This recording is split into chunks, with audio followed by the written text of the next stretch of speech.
Hey everybody, how's it going? Saul is Whoa. here. He will be appearing in 1 second. Yeah, I was in the chat. There's Saul. He's here, guys. It's like magic. How's everybody doing today on this beautiful evening where we're going to be having the muchly anticipated, or if muchly is a word, then we'll just go with that. I don't think it is. You know what? With the highly anticipated English language leadership debate of 2025, the battle for it all. The winner will win the maple syrup throne. It's got like hockey sticks coming out of it, I imagine. But anyways, enough of that. I don't know if you have anything you want to say before we get right into it, Saul. We can get right into the pre-debate stuff going on CPAC. Nope. I'm excited. I'm excited for hearing their actual voices and not translators. Yeah, me too. Hearing the fire behind the words, right? That's what I'm saying. That's what I'm saying. But before we do that, so I want to give me a quick check. Let's just make sure we don't blow everyone's ears out. Check. Right, a little bit. Okay, Saul, you might be blowing people's ears out. 1 sec. I tried to get a little loud there to test it out. We're not news anymore, right? We're getting better. We're more experienced at streaming than Carney is at politics. So, you give me another check. Check. Yeah. We've actually been streaming longer, and ironically, we are fumbling like this at the start, but it's all good. Okay, now Saul should be good, so he's not going to blow everyone's ears out, and we'll get right into it. All right, so we got on the screen right now, we've got the kind of the pre-panel debate warm-up. I don't know what to call it, the like pre-debate game, so to speak, I guess. These guys are going to talk about things. Maybe, I don't know if you guys want to talk first. We can just leave it playing in the background, wait till the debate starts. We don't really have to actually watch these panelists if no one wants to. But yeah, no worries. Yeah, no, we're happy to do it, 2 cents. Thanks for coming, and welcome back, everybody, by the way. Hope everyone's having a great time so far. Welcome back, Northwet and 2 cents in Autumn. Yeah, I'm not expecting everyone to kind of fill in until we get closer to 4 anyways, because everybody knows what time it starts. We're a little bit earlier because I feel like we should have started a bit early yesterday, but we didn't. And then I felt like we started way too on time, and then we ended up just having to hit the ground running right away. Oh, yeah. Yeah, no, it's going to be a way better debate this time anyways. Like, if those of you who missed the French debate with us, I don't think it's going to be much of a loss. People don't want a conservative government, and they're coalescing around Carney to prevent that from happening. What do you make of what we heard of Jagmeet Singh last night, Laurie? I mean, I think he has to press healthcare. He has to press those social programs for the reasons that Alex says. He has to show what the value of the NDP would be in the House. And I think we've seen, like, to me anyway, as the campaign has gone on, I think we've seen some of the NDP advertising move toward that kind of question. Like, instead of the focus on Singh, the focus has been more, if you're a working family who is going to be severely impacted, or significantly impacted by the economic uncertainty that we have, you can't necessarily think that the billionaire guy, or not the billionaire guy, but the rich guy who's kind of corporate and he's in that kind of category of people that Singh has been warning people against. I think he's trying to carve out a role for the NDP specifically in a Carney government, but I don't know that it's he's already trying to form a coalition. Because I think even though there's I know, yeah, that is what it seems like. Side, you know what I mean? Like, Jagmeet Singh, man, like, what a clown. He's such a snake. The debate made me actually dislike him more, which I honestly, at first I was like, you know what? He's not that bad. He's kind of like, he's trying somewhat, but now I just like at the point where, like, I don't even know what he's doing. He's just lying to people at this point. He's just lying to everybody. I couldn't possibly hate that guy anymore. I can't. I really, really don't like him. Yeah, well, that's what's funny, because I was talking earlier and I said that you're not left. I guess I don't hate him. And it was like, funny. I don't hate him. Sorry, what? I said earlier in the earlier stream that you're not actually left, you're actually center. Oh, yeah. Center left. Center left, you'd say? Yeah. Got 2 cents chiming in. Jagmeet is the epitome of a slimy politician. Yeah, well, that's the thing, right? Yeah, he's a man of the people. He's got no spine. Man of the people. He's a liar too. I don't know. It's not even like I hate him, like I want him to die or something. I don't respect him at all. I think he's really snaky. Yeah, I just think he's not really a worthy opponent of Poilievre, is how I see him. He's kind of like that guy that tries to put poison on his weapon before the fight, or like, a luchador that tries to put a piece of metal in his mask. Apparently that's a thing. Huh. So they headbutt people or something with it? Yeah, they'll put like a metal plate in their forehead and under the mask where you can't see it. It's like a thing, and then they'll bash people's head and stuff. Apparently, it's a thing. Holy. Yeah, I it's feel like pretty you'd crazy. know right away. But like, that is not a skull. That's Well, the other fighter dude. probably will. I don't know, man. Yeah. Maybe it's I don't know. I think by the time you do it, the other dude's too out of it to actually respond. Yeah, I guess so. Yeah, you just hit him in the head with your metal forehead. Real push to build party support in Quebec. So much so, the party convention a couple of years ago was held in Quebec City. What do we make of his performance last night, Laura, given the fact that, you know, I would make the argument that he didn't actually have a lot of leeway in Quebec, because the criticisms of his brashness, of how he approaches certain issues has been a real negative and draw on him in the province. So as I was watching last night, clearly that had an effect, from my vantage point, to the performance that we were watching. Yeah, absolutely. And I think this entire debate series is really, for Poilievre, it's Poilievre versus himself, and versus his instincts, and versus who he has built his career on, which is being, even as a minister in the Harper government, as an opposition backbench MP, as a critic, he's an attack dog. He has those. And I know they don't there like is to a lot use of it, but pressure on him, I think, to perform those right more now. aggressive style of being a politician and asking those tough questions. And so I think he's really up against himself. And I think for a lot of voters, particularly women, they're struggling to see leadership they like in him. And so I think, especially building off last night, tonight is really that test. How does he kind of bring a calmer sense? And I think he tried to last night, while still remaining strong, while still remaining authentic to himself, because that'll be really important for voters. And while still holding and trying to go after Mark Carney. Like, that's a tight line to walk. Mm-hmm. Alex, I see you nodding a lot to what Laura is saying. Yeah, it does seem like, you know, if this is one of his last chances with the clock ticking on the election to kind of puncture this guy's just made his voice deeper as a that sentence Carney went on. has, you would think that would be an incentive to be more aggressive, but that instinct to be more aggressive, which seems to be part of his political persona for so long, as you say. I've never heard the word aggressive sounds so non-aggressive. Fine line, or a delicate balance that he might need to strike.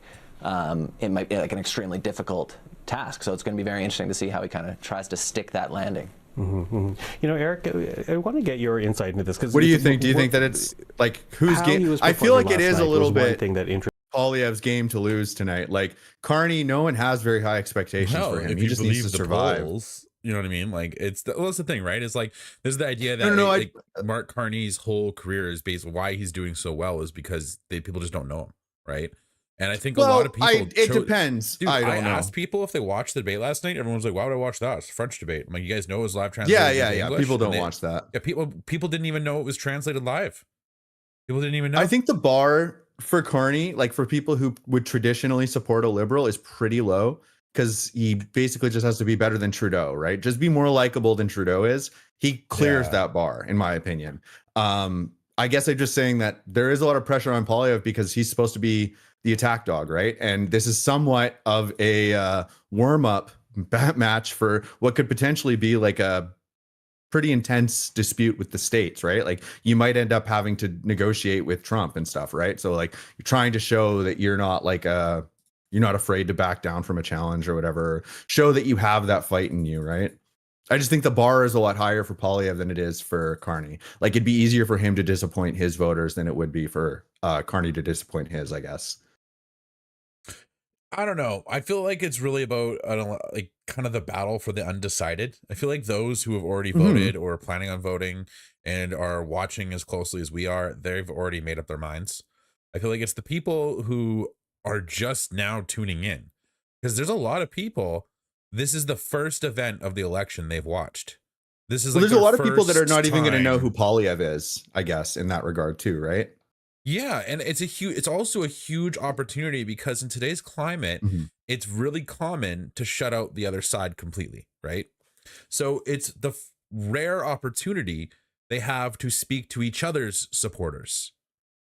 That doesn't usually exist, right? And break a preconception, right? Yeah. Yeah. So I think that's where this whole, and I think Carney and Poilievre know that, right? And that's where Poilievre is like, hey, I'm going to win over some people who support Carney, I'm going to show them I'm the better candidate.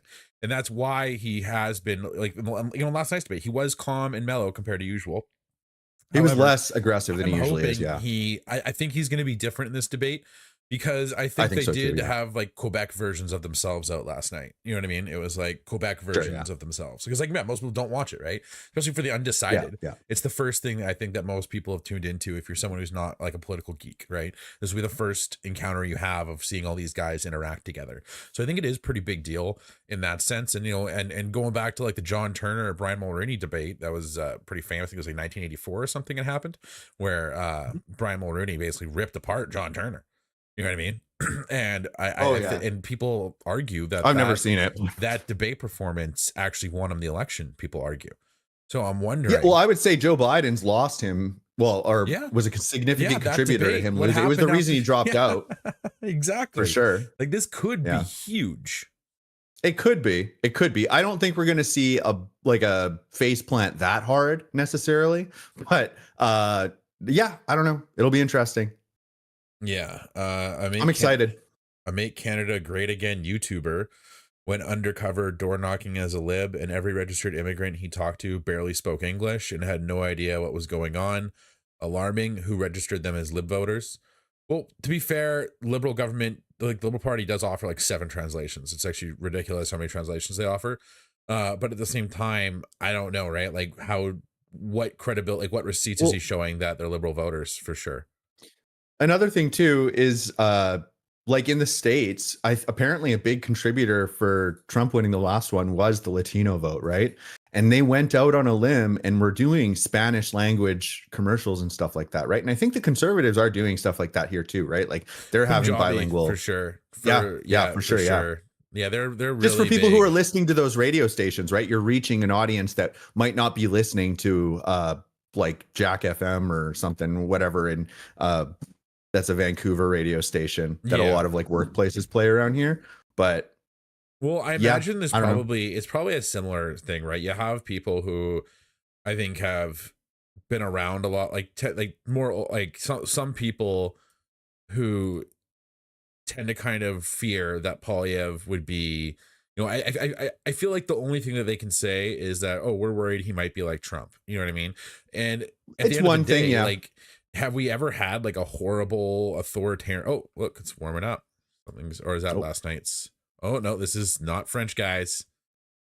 Canada in Montreal before they actually take the podium to begin the debate. They're going to do their photo, bit of the photo opportunity. So Laurie, as this kind of rolls in, watch me get that phone call right as it starts. Dude, look how straight Poilievre very quickly is. Take a listen. You see there Steve Paikin shaking their hands. He will be moderating the debate. Steve Paikin, well-known journalist. I wonder if Carney's been working on his posture. It was atrocious when I first. Oh no, he does. His posture sucks. It looks like he's hunched over. He's hunched over for sure. Yeah. For this evening.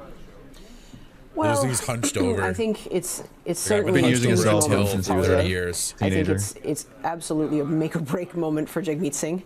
I think he's looking at. Find your friends with Jason. I wish they would reduce really their speaking time. Honestly, Singh and I honestly, Blanchet. You know, at the risk of sounding like I'm surprised Blanchet, I don't know that there's really anything he can do in this debate that's going to change his fate all that much. I don't think that debates are built that way. In House of Commons, like, he always avoids English. As soon as reporters say in English, please, he gets so annoyed. He's just like, this is what I'm saying. And he's like, he gets so mad. And so to me, I think it's going to be hilarious to see that. Oh, looks like that's the moderator. I have no idea who he is. Do you know much about him? He's not the same guy from last night. I know that. No, definitely not. No. You know, I have no idea who that guy to is. avoid any kind of mistakes. Who's hosting the debate? That turns into a certain kind of communication. It's gonna, it will be interesting to see what happens. I think for Carney, it might just be like a federal thing. I have no idea. In some ways, I think it's going to be I think it's a like real Global, challenge CBC, for him. all of them fund even it. though I take what the polls are saying. It's I'm just going to run and do a stretch real quick. Very unusual, a lot to see a swing in the direction enough that it would change things. But I think he's got to keep this kind of, he's the thing not like the others. He's got to keep the focus on the economic uncertainty, and he is the only one that's going to be able to deal with it. Eric, what would you say? Well, last night to me felt like a bit of a status quo debate. Everybody was playing it pretty safe, trying to achieve their very modest goals. Nobody really hit it out of the park there. And that's not going to do it tonight. It'll do it for Mark Carney because he's leading and he's the front runner. But the other leaders do have to do something exceptional. And for Pierre Poilievre, when I think about the debate last night, he kind of faded into the background a little bit. He needs to be much more impose himself on the debate, kind of set the tone a little bit. He didn't do that last night. He didn't need to do that last night, but he needs to do it tonight.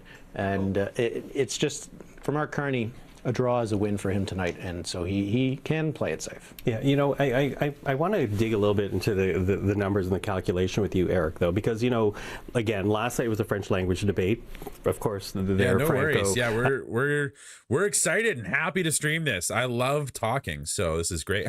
No, we won't talk as much once the debate actually starts. We kind of want to just spectate throughout the debate.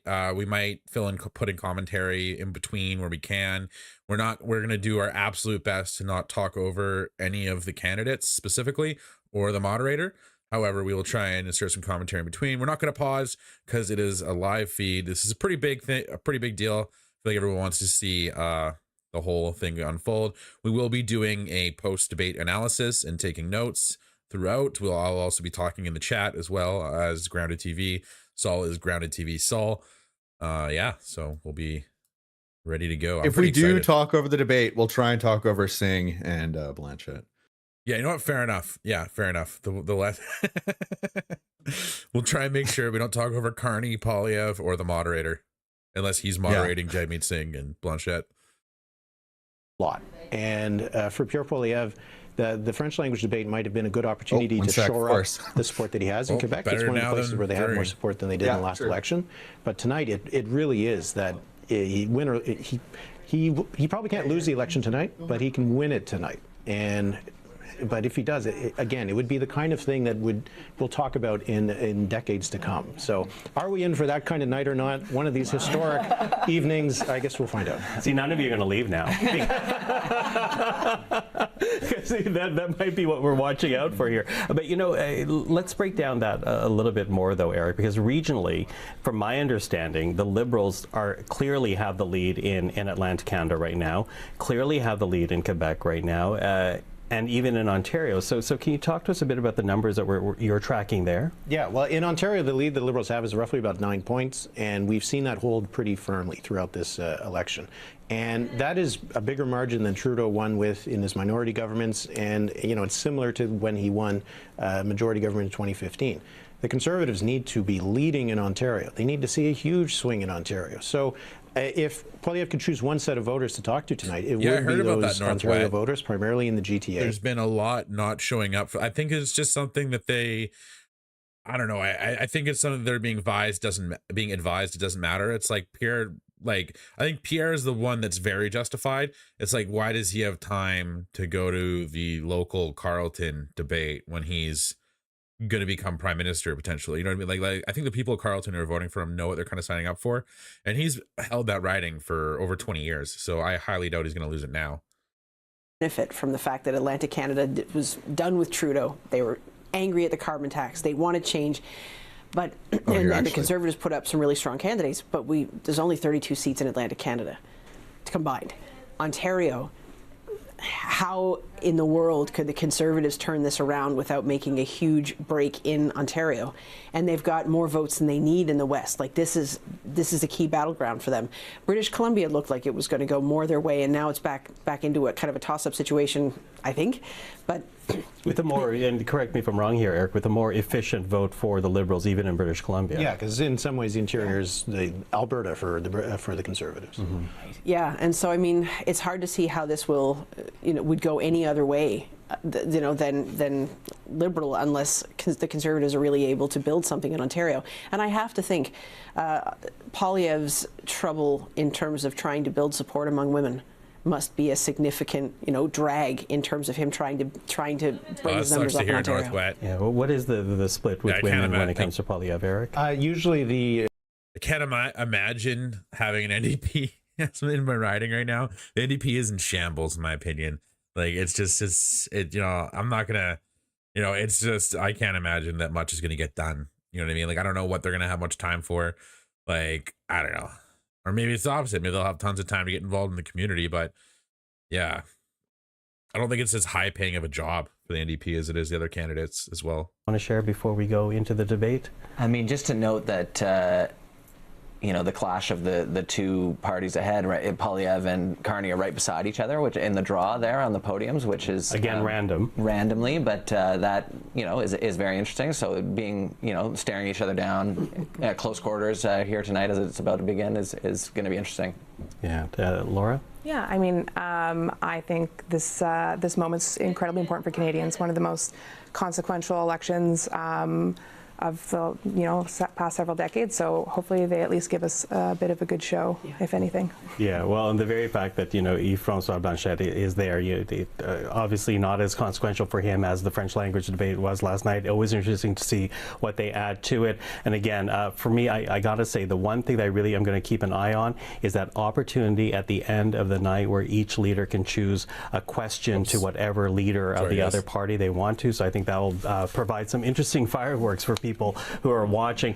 But listen, Eric Renier, Laura Pinnell, and Alex Balankal, thank you to you. I know we're done for this evening. Laura, you're still stuck with me. You're going to stay as the strategist join us later on.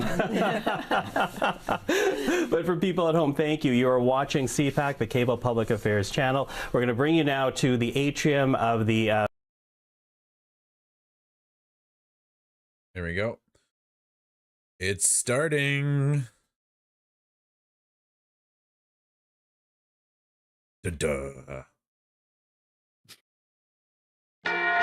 Live from the atrium of Maison Radio Canada in Montreal, 4 federal leaders will debate for your... I can't play their intro. I'm going to do my own intro. In a world. No, I'm just kidding. I'm not going to actually do that to you guys, but I don't know if I can play it because it's music, but we'll see. From tariffs to the cost of living, public safety, energy, and leading in a crisis. Non-copyrighted music, but You've taken your moderator for tonight's debate. Each leader has agreed to the following. Doesn't matter though. No notes. Get a flag during. Answer the questions. An issue for stay us. on theme. Stay on time. How much each leader speaks will be counted on these clocks, visible to the leaders and to you at home. Just in time. This is the 2025 Federal Leaders Debate. Yeah, I think this one's going to be even better. Well, welcome, leaders. Good to be with you here tonight in Montreal for what I'm sure will be a memorable evening. Our first theme is tariffs and threats to Canada, and we will begin with a round of questions. You will each have a minute to answer, and then we'll go to open debate, and the first question goes to Mr. Carney. Okay, what is the starting point for negotiations, Mr. Carney, with the United States if, as you have stated, our relationship with the U.S. is over as we know it? Well, first, Steve, may I thank you and also thank fellow leaders for their service to Canada, people at home for taking the time to watch. I just want to underscore the premise to your question, because I think the relationship that we've had with the United States, relationship over the course of almost the last 4 decades, which has been one of steady and increasing integration, has fundamentally changed because the president is looking to fundamentally restructure the trading system. So the starting point has to be one of strength. It has to show that we have control of our own economic destiny, has to have a clear plan here at home to build this economy, to diversify our trading partners with like-minded countries, and also has to have a position of strength in terms of our reaction to the U.S. unjustified tariffs. And that's why we have put in place counter tariffs that have maximum impact in the United States and minimum impact here at home. Mr. Poilievre, would you do anything differently? Well, first of all, thank you, Steve, and thank you to our fellow contestants here today. It's an honor to be here. What would I do different? Well, I'll start by what I would do the same. I think we do need to counter the American tariffs with our own to deter this economic aggression. We must make clear that we will always be sovereign and independent. What would I be doing differently? Well, we need to be in a position of strength. The Liberal government has weakened our economy with anti-energy laws, red tape, and high taxes that have driven $500 billion out of our country into the United States and made us incapable of shipping our resources overseas. That weakness threatens our ability to stand up for ourselves. So what would I do? I would cut taxes, red tape, and approve our resource projects so that we can get our goods to market and bring home the jobs so we stand up to President Trump from a position of strength. Mr. Singh, you get the next question. Can we trust the United States to work with us on matters such as Arctic sovereignty and defense policy? I think we've seen, first of all, good evening, everyone, and thank you for tuning in, and thanks for the question, Steve. Okay. We've seen what, for a lot of people, feels like a betrayal when we look at the United States. I grew up in a border town. I grew up in Windsor, and we saw how connected we were as a city and as a community. People lived on one side of the border, worked on the other. People traveled back and forth all the time. We're in the automotive capital of Canada, and we knew how important it was to be able to build cars in Canada, but we saw that those cars went back and forth across the border. Seeing what Donald Trump did to attack Canada in this unprovoked way without any justification really felt like a betrayal.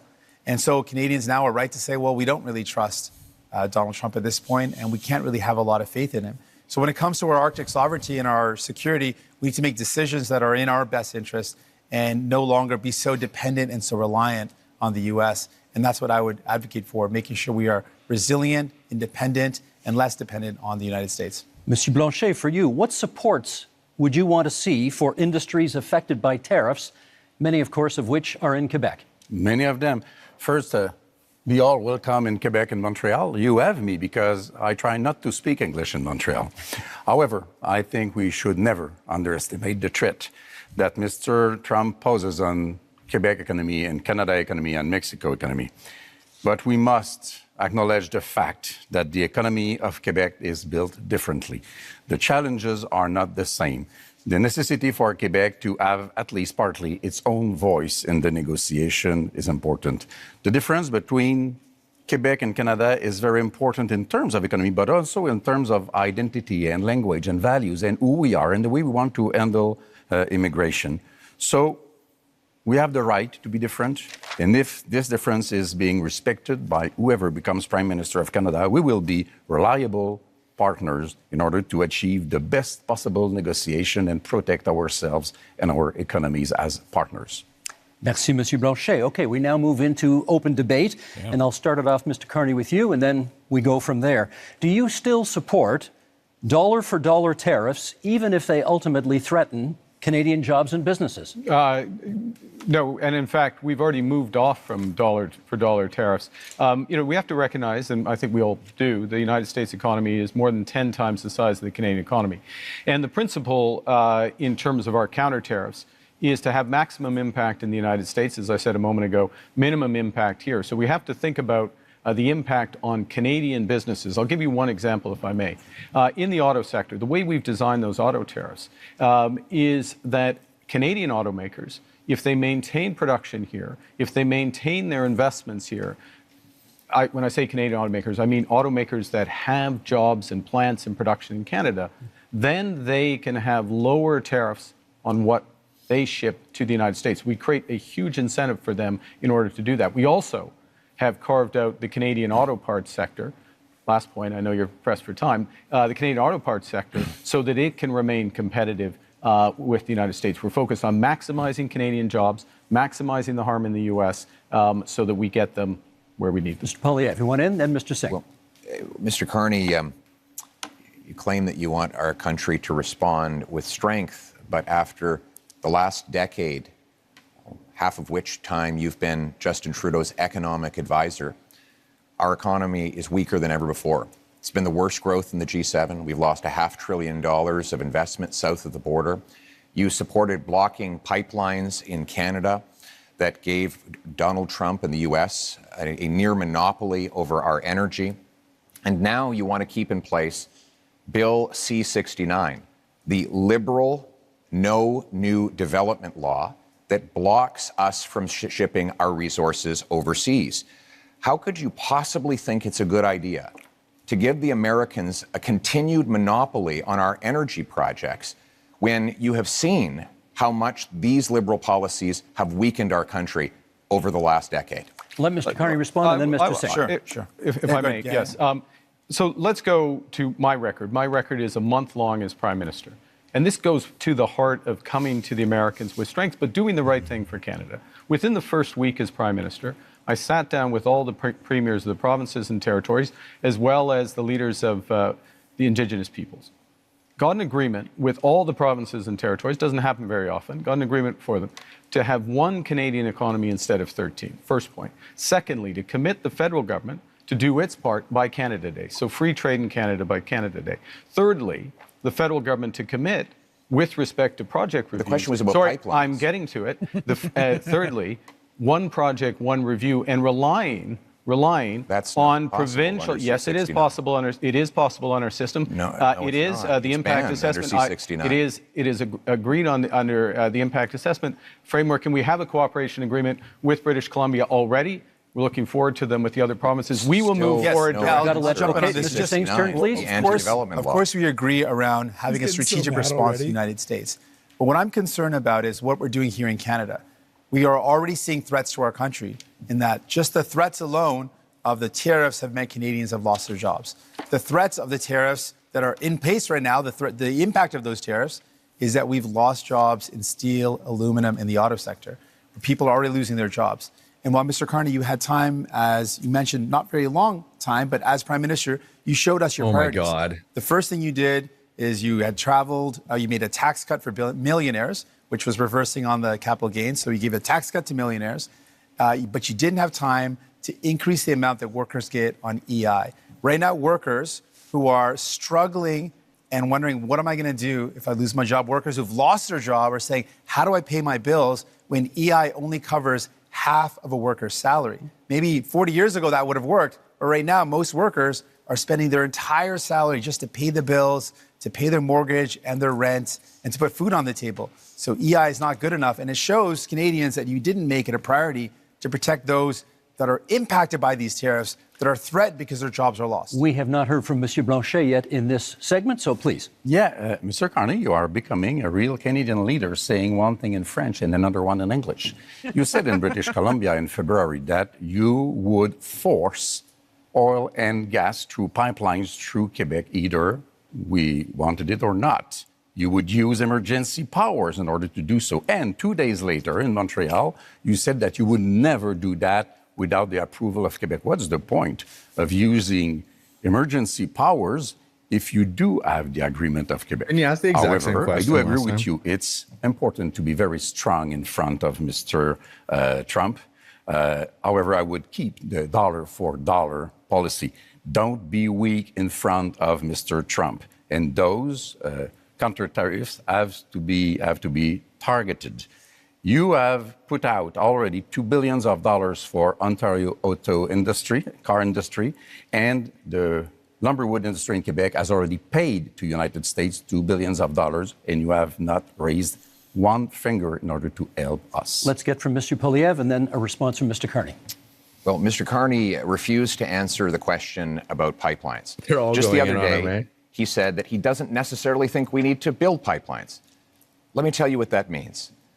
Right now, the Americans get 97% of our oil, 100% of our natural gas exports at big discounts. We have to send Canadian oil from Western Canada through the States just to get it back to Quebec because we don't have a pipeline. And now there's this law, Liberal Law C-69, which effectively bans pipelines. The 14 biggest energy and resource companies say it has to go if we're ever going to build another project. And I asked Mr. Carney why he would keep in place this anti-pipeline law that effectively empowers Donald Trump to have a total monopoly on our single biggest export. Why would you not repeal this Liberal law? Isn't it because you are exactly the same in the same line as Justin Trudeau and the rest of the Liberal team that is now making up your cabinet? Let's get a response. Well, let me pick up a couple of points that have been made. The first thing I did as Prime Minister was to cut the carbon tax. That's the first thing. Second thing is made a commitment that all proceeds from our tariffs will go to workers and those companies most affected. There were several points raised. Nothing so far. If I may, Mr. Steve, if I may address, I'm trying to do it quickly because several points raised. He keeps interrupting him. All proceeds go to workers and the firms most effective, and those proceeds are considerable. Third thing, I'm interested in solutions. I'm interested in getting energy infrastructure built. That means pipelines, that means carbon capture, storage, that means electricity grids. And here's how you do it. And we've already moved in the first month. cooperation agreements with the provinces. Guess what? We are a federation. You need to cooperate with Quebec. You need to cooperate with the provinces. You need to get First Nations and Indigenous people buy-in. You can do that through the one project, one review window that we put in place at that first ministers' meeting, as well as, if necessary, using emergency powers to fulfill the federal responsibility, but not the unique. Mr. Poilievre, you want to come back on that? Which is the C69 thing what you're saying, talking about, Mr. Carney, yeah. with respect, is a total contradiction. The No New Development Law, C69, guarantees there will not be one-stop shop because it requires the Government of Canada to actually duplicate So the what same, Mr. Poilievre is saying is that have no rules, project. have no regulation, have one-stop shop. Mr. Singh, over any energy Mr. Singh, development. we just got to let him finish his Let polluters sentence. pollute. Let's just let him finish his sentence. That is not true. In fact, Mr. Singh, the reality is we should have strong rules enforced once. We shouldn't have multiple levels of referral that it takes now 17 years to get a major project approved in this country. That is why in the last 10 years we've had the worst economic growth in the entire G7. We cannot afford a fourth Liberal term. We need a change, and the Conservative plan for a change will include repealing the anti-pipeline law so we can get our energy to markets other than the United States. Mr. Singh, then Mr. Carney. While these two compete about who's more pro-pipeline, I think what we need to do is, I mean, it's clear. The Liberals bought a pipeline. They built a pipeline. I don't know what Pierre is complaining about. That's what they did. I think what we need to do, if we're talking about energy in our country, we need to build an east-west grid. Let's use our power as a nation to build a national project that creates good jobs, that strengthens us for the future, where we connect the low-cost energy from jurisdictions and provinces across this beautiful land and have low-cost energy for businesses, for people, so we can build a stronger economy. That's the energy of the future that we need. Mr. Carney. 3 quick points. First, the pipeline built, yes, TMX built. That's why oil exports up 50% over the course of the last few years. Secondly, I don't think Mr. Singh is absolutely right about the east-west grid interconnections, which is part of the energy corridor. Huge opportunities for this country. We have to be able to do more than one thing. Third point, fundamental point. We can give ourselves far more than Donald Trump can ever take away. If we have one Canadian economy, not 13, and if we just look at that agreement we got with the provinces, look at what Ontario and Nova Scotia have just announced in terms of their steps towards this, this is within our grasp. Monsieur Blanchet, what should we be prepared to concede in our negotiations with the United States? I want to be back to something that Mr. Carney said. You can't do something and the opposite, and you can't fill people's mind with nonsense.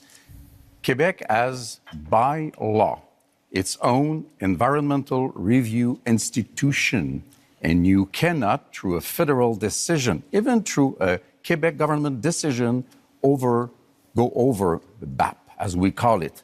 If the BAP says no, just say I hope Carney clarifies. No, I know. Good. I know, Let's but this keep is that in mind. This is the point. This is, if I may, this is the point. The federal government can do the following, which is to take the decision to abide by the decision of the Quebec BAP. That is within the federal government's power. That is known as cooperative federalism. That's what we need to do. And do you understand one other point fast? This is what we need. This is what we need to do in a crisis. Brèvement ici, and then Mr. Poilievre. Yeah. The building of those pipelines will take at least 10 to 14 years.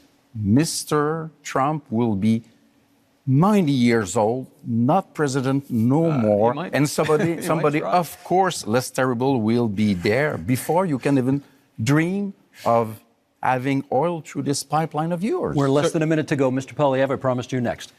Listen, after the last 10 years of Liberals blocking pipelines and killing jobs. Sounds wild when you say that. We actually need to get things done. Sense. We need a change, and our Conservative plan for change will repeal the No New Pipelines law. It will create a true one-stop shop, set up shovel-ready zones with pre-permitting so that we can approve LNG liquefaction export plants, mines, pipelines, nuclear plants, and also hydroelectric dams so that we can generate the power we need to be strong, self-reliant, and stand on our own 2 feet for a change. Last quick word to Mr. Carney. Okay, quick word. Bringing it back to what we were talking about, which is tariffs, the threats to Canada, how to negotiate. We need these options. We need these options to build domestically, to build one Canadian economy. We need to act. We need to diversify our trade partners. And that is will our give us time in this strength to the segment. US. That is our time. Okay, you know my job tonight. I got to be the heavy guy here every now and then, making sure everybody comes to time. And I'm keeping an eye as well on making sure that everybody gets rough justice over here. That concludes our first section and our first debate. Up next, affordability and the cost of living.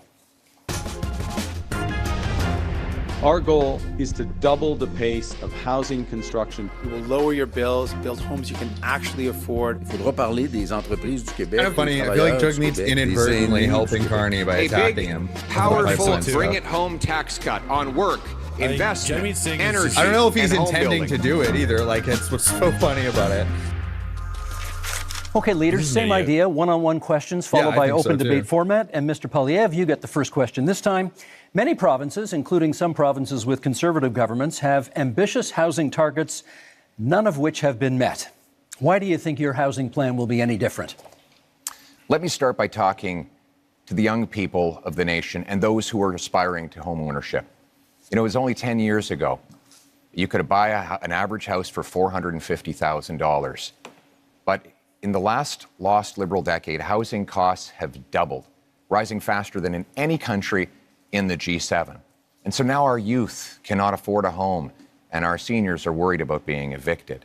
We can't afford a fourth Liberal term of rising housing costs. We need a change. And our Conservative plan for change will, 1, axe the federal sales tax on new homes.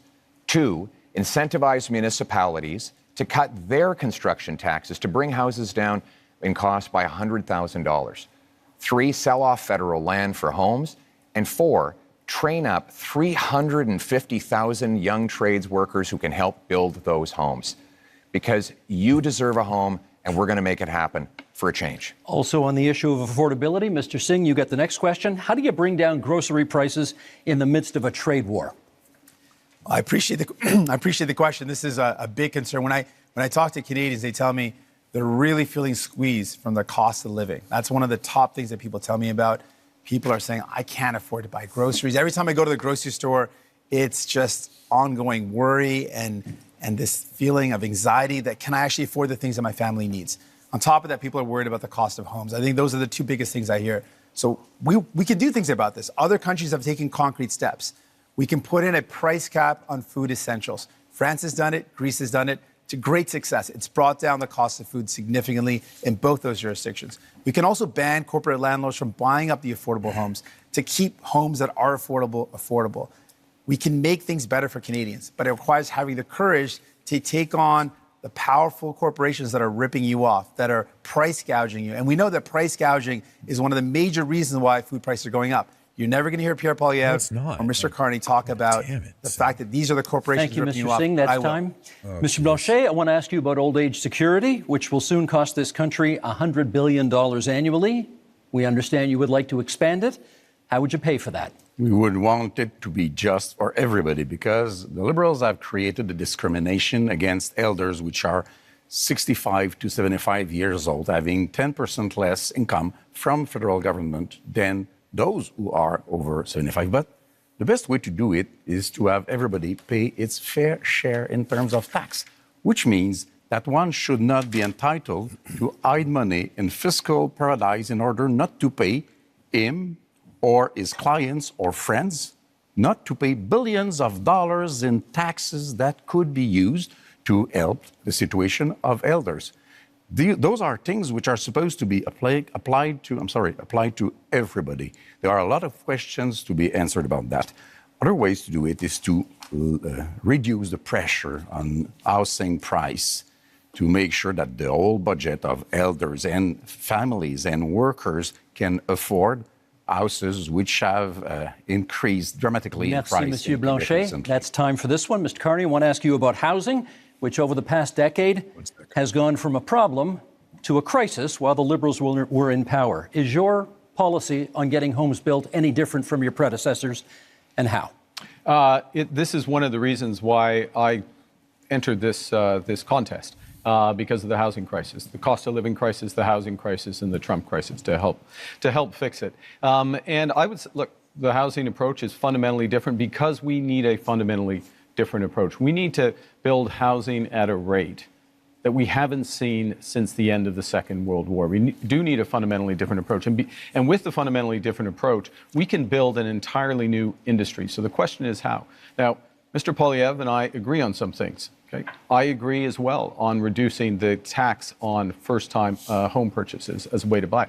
But I am focused on increasing the supply of homes and doing that in a way that uses Canadian technology and modular, prefabricated housing, that uses Canadian lumber, including in reinforced timber, and uses Canadian workers. And in all respects, we're scaling up to double the rate of home building. Thank you, Mr. Carney. That's time. We now move to open forum here. And Mr. Singh, you get the first comment. Many of you have pledged to cut the GST on many aspects of buying a home. And Mr. Singh, I want to ask you, would you cut the GST on anything else in order to make life more affordable? Absolutely. In fact, I'm the only one on this stage that fought to give people a GST holiday. Interestingly, while the GST holiday helps working class folks, middle class folks, by taking off the GST off essentials, the Conservatives under Pierre Poilievre voted against that. They opposed the idea of giving people, actual folks that need help, a tax break, and would rather give millionaires a tax break, which shows you whose side he's on, which is not surprising. But what is surprising is that Mr. Carney also said that giving people a break on their GST is a bad idea. Mr. Carney, why do you think giving a tax break to capital gains folks that earn more than $1 million is a good idea, but helping a family afford their groceries, helping people afford their bills for their internet, their cell phone, their home heating, giving them relief to take the GST off those is a bad idea, but giving a tax break to people who really only earn over more than $1.4 million, that's somehow a good idea. Okay, you went after That's your numbers. You went after Mr. Poilievre first, so I'm going to give him the first shot to respond. Well, Mr. Carney, the reality is that housing costs doubled under the Liberal government, while Justin Trudeau made exactly the same promises that you are now repeating today. He promised that he would double home building. In fact, home building went down. He promised that he'd reduce the cost. In fact, it went up. And here we are. Mark Carney is asking for a fourth Liberal term, repeating the exact same Liberal promises that priced you out of a house. Just a few weeks ago, before the election, the Liberals voted against taking the GST off new homes, and they have continued to build up bureaucracies that block construction. We need a change so that you can afford a home, and our change will be, again, to axe the sales tax on new homes, incentivize municipalities to speed up permits, free up land, and cut development costs. Train up 350,000 young people who can be in the trades to build those homes and sell off the land that is going to be needed in order to build homes. That is a real plan for you to own a home and afford your life for a change. Mr. Carney, they're coming at you from both sides. What do you say? Okay. I know it may be difficult, Mr. Poilievre. You spent years running against Justin Trudeau on the carbon tax, and they're both gone. Okay, they're both gone. And we're doing we're a pretty in good a new impersonation of them with the same policies tonight. Very different. Look, I'm a very different person from Justin Trudeau. Focus is on results. Were you his economic advisor? And so how advisor? to drive results in the housing market. You've got to change the model of building. What did he say? You've got to increase the financing for housing developers, $25 billion on the table for those housing developers, $10 billion for deeply affordable homes, cutting development charges in half, lowering the cost of the building of those homes by 20%, and lowering the emissions and the run costs of those homes by another 20%. This is how you drive affordability. This is how you bring young people back into the housing market. Exactly what Trudeau and then Mr. Singh. You claim to be very different from Mr. Trudeau. Now, the point is to show that you are any better than Mr. Trudeau. You claim to have a lot of experience in many things, and you know things. Last time we had somebody saying that they knew things, it was the senators, and they killed the law that protected supply management because they knew better than us and were elected by nobody, exactly like you are today. You say that you are a great crisis manager. Which one? I heard of nothing. As far as I know, Brexit happened, even if you were against it. You say you are a great negotiator. You can't control that. What have you negotiated but fiscal paradises in Bermudas or Cayman Islands? You have to prove something, and you have to reveal what you own in those companies if you want people to believe you. Mr. Singh, you wanted it. Yes, returning to the topic of housing. Brexit. Now, it's very important. Obviously, we need to build homes that people can afford. Mr. Poilievre had the opportunity to show us what he could do.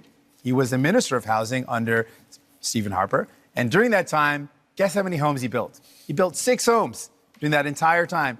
This is not something you can trust to build homes. He built 6 homes. 200,000. This has been confirmed again and again. He built 6 homes. That's it. Now, the problem, though, with Mr. Carney is, well, he's laid out a plan. The problem is that when he was the chair of Brookfield Investments, this is a company that made a strategic decision to buy up affordable homes in cities like Toronto, where people were paying a decent rent.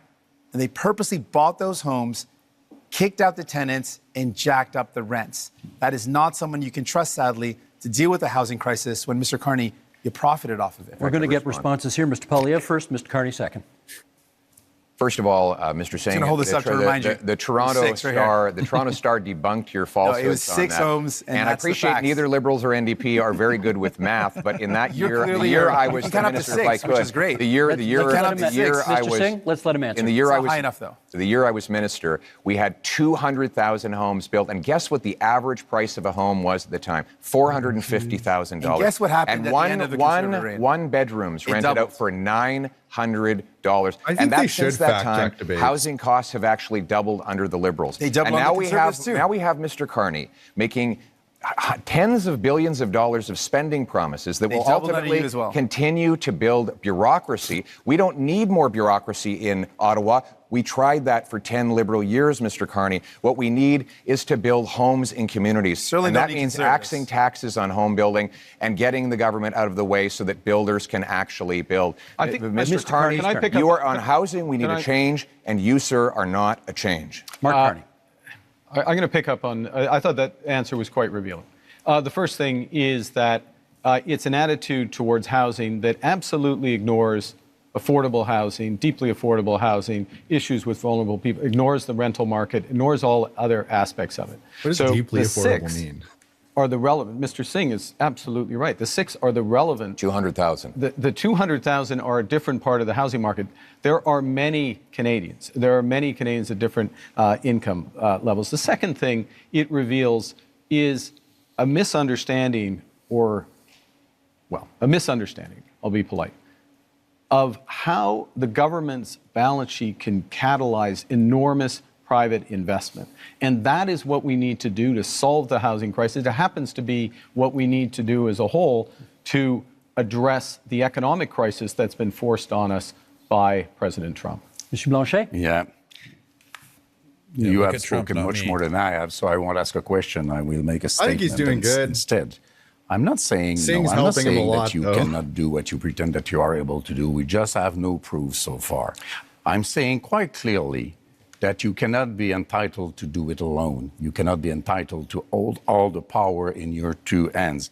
You cannot go out there and fix things for Canada and Quebec without being seriously checked by serious people. You cannot go out there and speak for Quebec without Quebec having its own strong voice to protect itself and to promote its different economy. So if you want to collaborate, let's say right now that whatever happens, even if minority government happens, you will be a partner with the different Quebec economy and identity, which you have been not interested in for the economic part and not respectful for the identity part. Let me get Mr. Singh in at this point. Can you tell us what's the first thing you would do to make life more affordable for Canadians? Yeah, there's a lot of things that we can do, and I've laid out some of those things. I think fundamentally, I'm the only person on stage that not only fought for real relief for people in terms of affordability, I'm the only one that fought for pharmacare that actually makes life more affordable, like giving people medication coverage, dental care that gives people more affordability by letting them access their services if you're a senior and a kid. I fought for childcare to make sure people could afford childcare. All measures that Mr. Poilievre voted against, all measures that Mr. Blanchet voted against. So if you want someone that's going to fight for you in Ottawa voted for it? to actually make life more affordable, you can't entrust all the power Which party? to Mr. Carney. He doesn't have a track record of making life more affordable for people, but we do. So vote for a New Democrat, and we'll continue this work to make life more affordable for you. Everything while you the Conservatives passed and the Bloc have voted against those measures to make life affordable, because that's not who they care about. New Democrats are in it for you. Pierre Poilievre. The number one expense for families today is taxes, more than they spend on food, clothing, and shelter combined. This after 10 years of Liberal tax increases. We can't afford a fourth term of high liberal taxes. And that's why conservatives have a plan for change. And that plan includes voted against every measure to help people out. Cutting income taxes by 15% for the average worker and senior, saving a working couple up to $2,000, rewarding hard work again. Because hard work is actually being punished because of the very high taxes. Now, the Liberals promised 10 years ago they would lower them. They actually raised taxes on 9 out of 10 Canadians. We need a change in this country because your hard work should once again pay off with a powerful paycheck that buys you an affordable home so you want to save on people a safe $2,000, street, and that's what we will deliver. You want to save people $2,000, but cut their dental care, which is thousands of dollars. Cut their child care, which is thousands of dollars. Cut pharmacare coverage, which is thousands of dollars. That's not a very good math deal right there. You're going to save people $2,000, but cost them tens of thousands of dollars. That's why you cannot afford conservatives, and you certainly can't trust the Liberals on their own. Turn. You need New Democrats. Mark Carney. I'm going to reinforce that point, and then I'll respond to Mr. Blanchet. Child care in this country, $3,000 to $10,000 a year for a family, depending on where you live. Province, jurisdiction. Depending on where you live, that's what's being saved there. $800 per trip to the dentist. We've expanded dental care to 8 million Canadians. Because we forced 8 million Canadians. Because New Democrats Pharmacare. These are fundamental issues for affordability. We're talking about affordability and taking them off in order. That's why you need tax. Quebec, that's not what I've said. And in terms of income taxes working with Quebec for Canadians, yes, absolutely. Throughout the short time I've been Prime Minister, working directly with the Premier of Quebec, our Minister of Foreign Affairs, our Minister of Finance are from Quebec. Quebec and Quebec issues, whether it's haven't you answered Mr. Legault's letter? He asked 5 things in the letter. He reduced his expectations. We're talking about... And you did not even answer him. And tonight, you are so much in love with Quebec. Steve, the question that Canadians have to ask. Why vote for conservatives? He's got Mr. Singh, sorry, he has the floor. The question you have to ask is, after a decade of Liberal promises, can you afford food? Is your housing more affordable than it used to be? What is your cost of living like compared to what it was a decade ago? And are you prepared to elect the same Liberal MPs, the same Liberal ministers, the same Liberal staffers all over again for a fourth term? Mr. Carney, Justin Trudeau's staffers are actually here with you at this debate in Montreal, writing the talking points that you are regurgitating into the microphone. How can we possibly believe that you are any different than the previous 10 years of Liberal government? 25 seconds left in this segment for you to respond to that. Look, I do my own talking points. Thank you very much. The biggest risk we have to affordability, the biggest risk we have to this economy is Donald Trump. So first and foremost, we've got to get that right. Secondly, we need to do it in a way that brings everyone along together. That means preserving pharmacare, dental care, child care, reinforcing health care, spending our intrusion in Quebec jurisdiction over and again. I like if we were any better than we are. The clock is there one thing Canadians can do that Quebecers cannot do? You are doing intrusions in our jurisdiction with our money, pretending you are better, and most of the time you try to copy what we did with our own money against us. What's that as a policy? Don't you have your own things to care about? That really is time for this segment. I wanted to be polite and let everybody finish their points, but we got to move on. Thank you. It's fine. He's fiery. That ends section 2. He's Up making next, it public funnier. safety and security. I still hate him, but it's still hilarious. Fight crime, to protect Canadians, and to build communities that are safe, secure, and strong. Oh yeah, sure. Yeah, you should be more. Drugs, stolen cars, and other illegal substances out of our country. We're going to invest in our borders, and that means hiring more border officers. Resources are in short I think Carney's supply, done fine. I haven't seen him. He hasn't really had a chance not to the nice flustered way yet to treat because everybody keeps people interrupting who come everybody. to our border. Singh is doing a lot of heavy lifting for him. Okay, same format, one-on-one questions and then open debate. Mr. Blanchet, you get to go first in this one. He's hitting everybody. Public safety and security. For a lot of people, that means the fentanyl crisis. I'd like to know what you could contribute to ending that crisis in this country. the fentanyl crisis is a very serious issue, which is a bit less important in Quebec than it is in British Columbia. I think the whole border thing is the real issue. Immigration is a very important issue for Quebecers. Immigration has to be dealt with in an orderly fashion. Our borders are not dealt with in an orderly fashion. The rules are not respected. The rules are unclear. Some rules even invite people to hide for 2 weeks illegally before coming out. Some things has to be done. The situation of one person asking for asylum may take as much as 4 years without us reducing the number in order to deal with them in a human way. The services for every citizen in Quebec are being reduced because we cannot afford the fact that we are receiving much, much more people in Quebec from this specific type of immigration than we can afford, and we cannot teach them French. That's time, Mr. Blanchet. We can, of course, return to the immigration issue during open debate, should you choose to. Mr. Carney, question for you. The Liberal gun buyback policy, not considered a success by many people. Reviving it is in your platform. Yeah. Why would it work this time? Yeah, I think, well, what we've seen with that policy is some success at the commercial level, but not at the individual level, because it hasn't been, in my opinion, it hasn't been organized properly, and it needs to be organized properly. And I've instructed the Minister of National Security and Public Safety in order to do that. So part of this is a different focus of government, a focus on results, a focus on clear milestones in the short term. Let me make a broader point, though, on gun, which is that we have a problem with guns coming over borders, which is why we've tightened our borders. We have an issue, though, with a gun industry that is continually coming up with new forms of assault rifles, mass killing machines. We banned over 2,000 of these.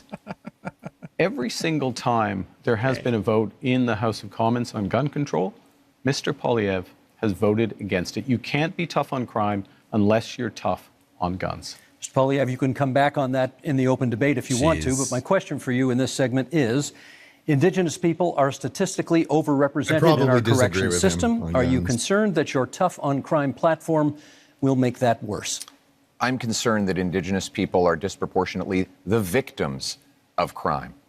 I give you the example of a wonderful group of Indigenous people who came under attack in Saskatchewan, and many of them were murdered. Killer was out of jail after 60 prior convictions. This is the result of 10 years of liberal laws that allow the same offenders to be released dozens and dozens of times, even when it's known they are a danger. We can't risk a fourth liberal term of soft on crime policies. We need a change. And the Conservative plan for change will bring in a 3 strikes you're outlaw, 3 convictions for serious crimes, you go to jail for at least 10 years, maybe for life, no chance of parole or bail. We will bring in life sentences for traffickers of fentanyl, human beings, and guns, and we will secure our borders to keep the illegal guns out. Thank you, Mr. Poilievre. That's time. Mr. Singh, your question is about the RCMP, because you've got RCMP reform in your platform. What, in your view, is the problem with the RCMP? Well, some of the basis for this is the concern that's been raised in more rural communities and northern communities that there have been some serious concerns about violence or inappropriate use of force when it comes to the execution of their duties.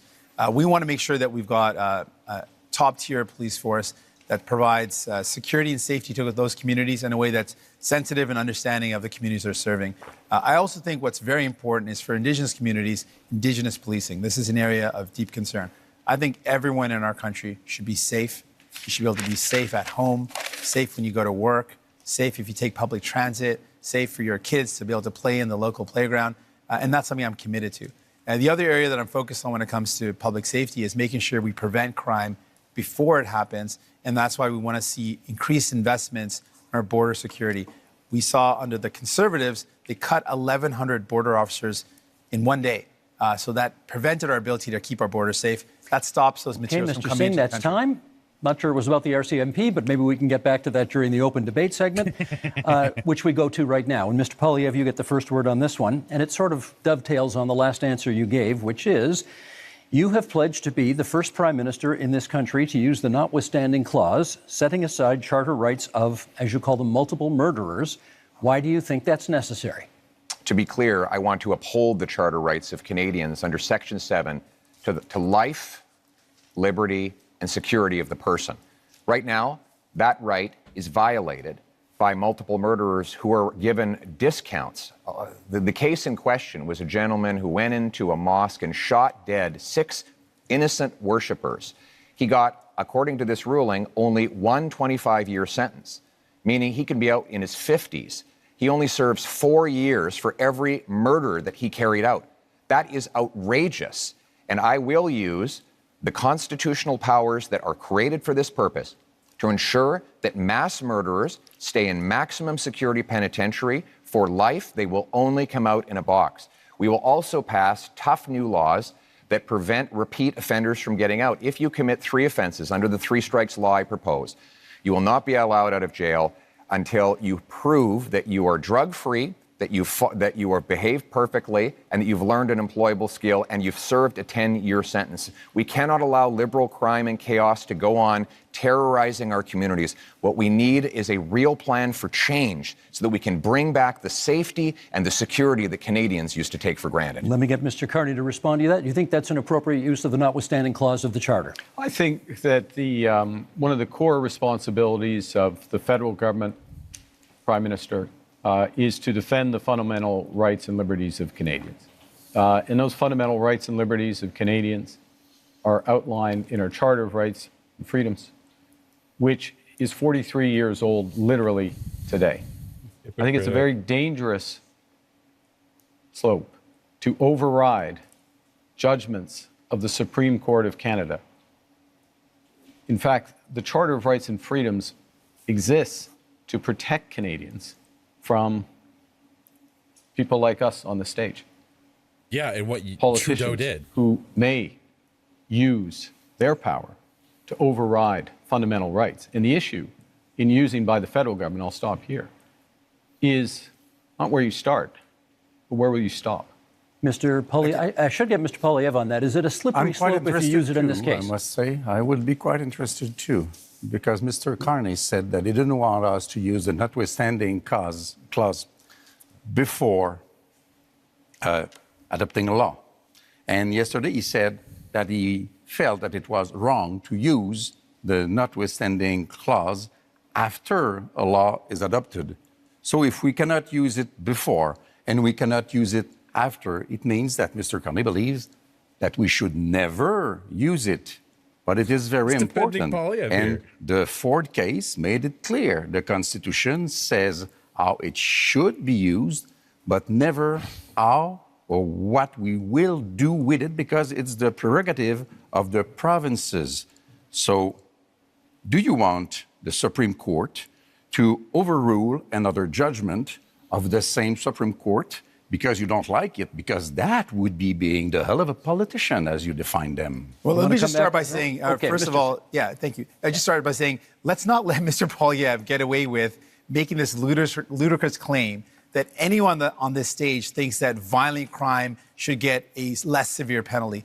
Obviously, that is not a special position that he's taking. Everyone agrees that horrible crimes should have horrible sentences. Judges are equipped to do that, so don't let Mr. Poilievre's rhetoric confuse people. Obviously, everyone agrees that if someone does something horrible, they should pay a horrible price for it. There should be appropriate sentence that's put in place by a judge. But what I'm concerned about is all of what Mr. Poilievre is talking about is after the fact.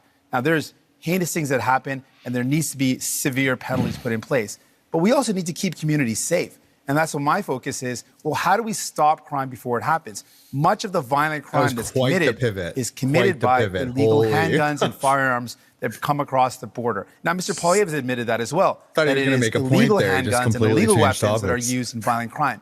So our plan is, let's stop those illegal weapons getting into our country in the first place. And the way we do that is by having stronger border security officers and having more people on the border. Mr. Pierre Poilievre, when he was in power in the Conservatives, they cut the number of border officers. They reduced the number, weakening our borders. Keeping an eye on time can't trust them Let's to get do back these to type of Mr. things. Poilievre on the issue of whether in using the notwithstanding clause under these circumstances would be a kind of a slippery slope and encourage politicians to use it more? No, we will use it to protect the charter rights of law-abiding Canadians. I'm interested in the rights of victims. Mr. Carney seems to be very interested in the rights of criminals. He says that it's dangerous Carney for didn't me even to defend it. ensure He didn't get a chance that to mass answer. murderers stay behind bars for life. You know Well, what's dangerous? Sing's the one who Turning them responded. loose on our streets. I don't think you appreciate, sir, the chaos that is unfolding in communities. In Toronto right now, the police have been forced to tell people to just let the thief steal the car. When they break into the house, just take the keys. Just let them take the keys so that you don't get hurt. People are living in terror in many of our communities precisely because of the catch and release bail law, C-75, which requires judges release the accused at the earliest opportunity under the least onerous conditions. Every single member of your Liberal caucus and your Liberal cabinet voted in favor of this bill, and they are all determined to keep it in place despite constant promises to the contrary. Mr. Carney, Canadians deserve to live in peace and security. That is the right that I'm fighting for a change. I'm fighting for that as well. And let me be specific about two things that have been raised. The first is with respect to these issues of car theft, home invasion, and I'll use the GTA area where there has been a sharp increase. How do you attack that? You attack it several ways. One, you increase the criminal penalties for that happening, particularly if you're part of a gang, particularly if you use a firearm. And you will do that? And we're doing so. We've committed to doing so. You put in place a reverse onus in terms of bail so that it has to be proven that there's not a risk, which we've also committed to.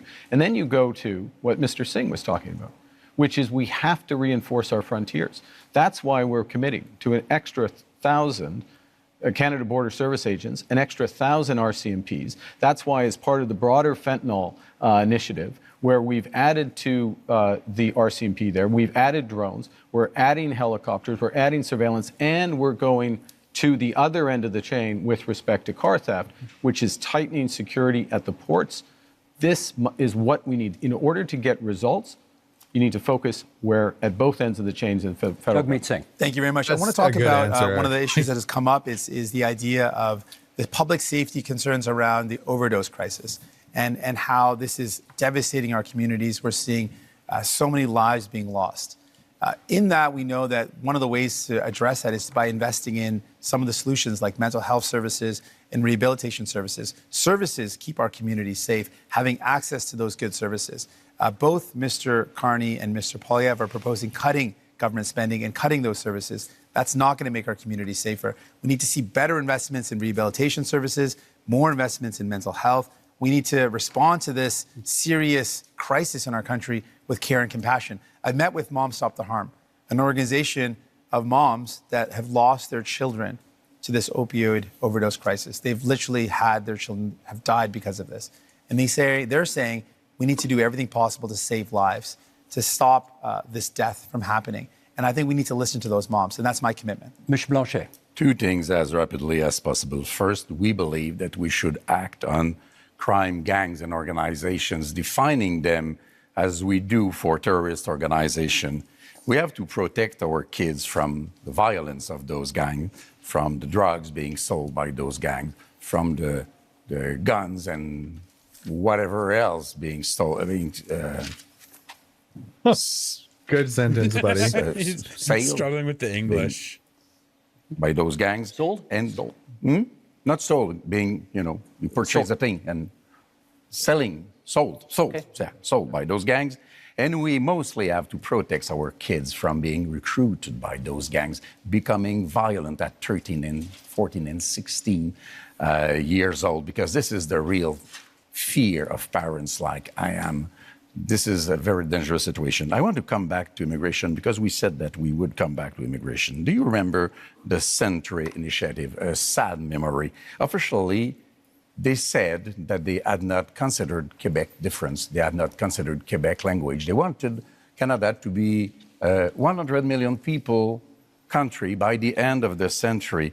Mr. Barton told me himself that he had not even thought about the Quebec difference in that analysis. And one of his closest collaborators is now a close counselor to Mr. Carney, which seems to be part also of that kind of project or ideology.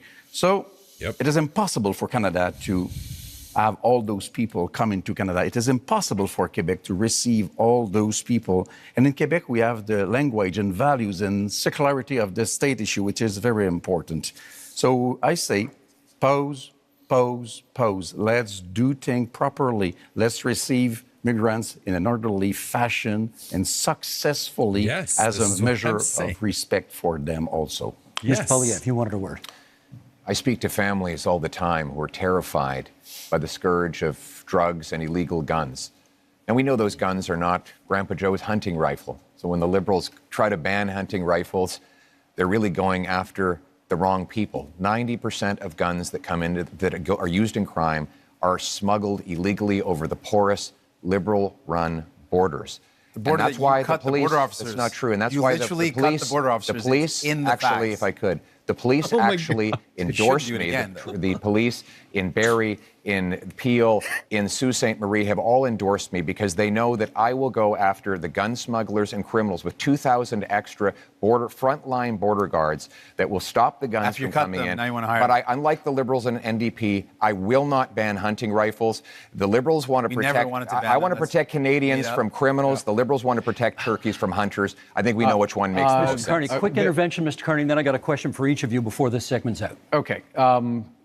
We absolutely fully support hunting and rights of hunters and Indigenous Canadians. But I want to raise an issue, which is a serious issue, talking about safety. There are people, we're in Montreal, in Toronto, across this country, who fear going to their synagogue, fear going to their community center, fear taking their children, leaving their children in school. And this has to stop.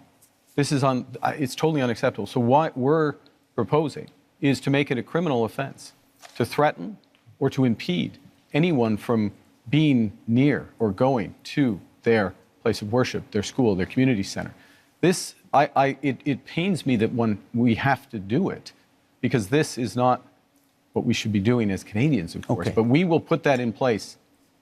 Let me and this is a fundamental issue with respect Let me to get 10 anti-Semitism. seconds from each of you before this segment's out on what you perceive to be the biggest security threat to Canada right now. 10 seconds each. Mr. Poilievre. The physical security threat to our country is the rampant crime wave that is running out of control. After the last decade, we had a 116% increase in gun crime. We need to lock up the criminals. I got to hold you to 10 seconds. Oh my God, dude. Well, we're in a security section. That a little bit. I think we didn't have a chance to talk about anything internationally. I think the biggest security threat to Canada is China. China, you say? Yeah. Mr. Singh. Biggest security threat, illegal guns and drugs coming across the border, and cuts to services that would make our public safety and security even worse. Last word to Monsieur Blanchet. The fact that neither Quebec or Canada is able to protect itself. Kind of unfair for Poilievre. He had to answer first, so he didn't have the time to think about it. To protect us. Okay, that is the end of that section, gentlemen. Up next, energy and climate. They're almost an hour in, guys. Improving pipelines, getting things built, unleashing production. We are unlocking major infrastructure projects, including in conventional energy, oil and gas. We're speaking thousands of dollars a year for each family to pay for the damages of climate change. We can absolutely build important projects like an east-west energy grid. Energy and climate change. I know how much all of you love talking about pipelines, so here we go. Mr. Singh, to you first. Should Canada build new pipelines to get our oil and gas to market? Well, it's not an approach I favor with public money. There's not any projects that are on the table, so it's not a specific project to look at.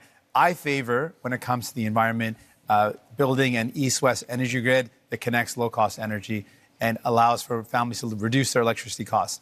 But let's put this all in context. We're talking about what our energy solutions are in the context of a climate crisis. And we're not just talking about a climate crisis in the far future. We're living it right now. I remember I met a mom a couple of years ago before I had kids who told me she was worried about taking her kids out on some days because of the forest fires in BC. It meant that it was unsafe for kids to go outdoors. Fast forward to when I became a parent just a couple of years after that, And I literally worry about the same thing. The forest fires we saw a couple years ago meant that many places that didn't see this before saw days where there was such smoke in the air that it was dangerous for kids. We've seen extreme weather, forest fires, heat domes, floods impacting us. We've got to do everything we can to Thank you, protect our Mr. future. Singh. That's time. Mr. Poilievre, where does fighting climate change land on your list of priorities when it comes to expanding energy opportunities in this country? It lands within our priorities of bringing home jobs while bringing down emissions around the world. Look, the reality is that if we push production out of our country to more polluting countries, it actually makes the problem worse. But that has been exactly the Liberal approach with the anti-development law, C-69, blocking of 15 LNG export plants over the last 10 years.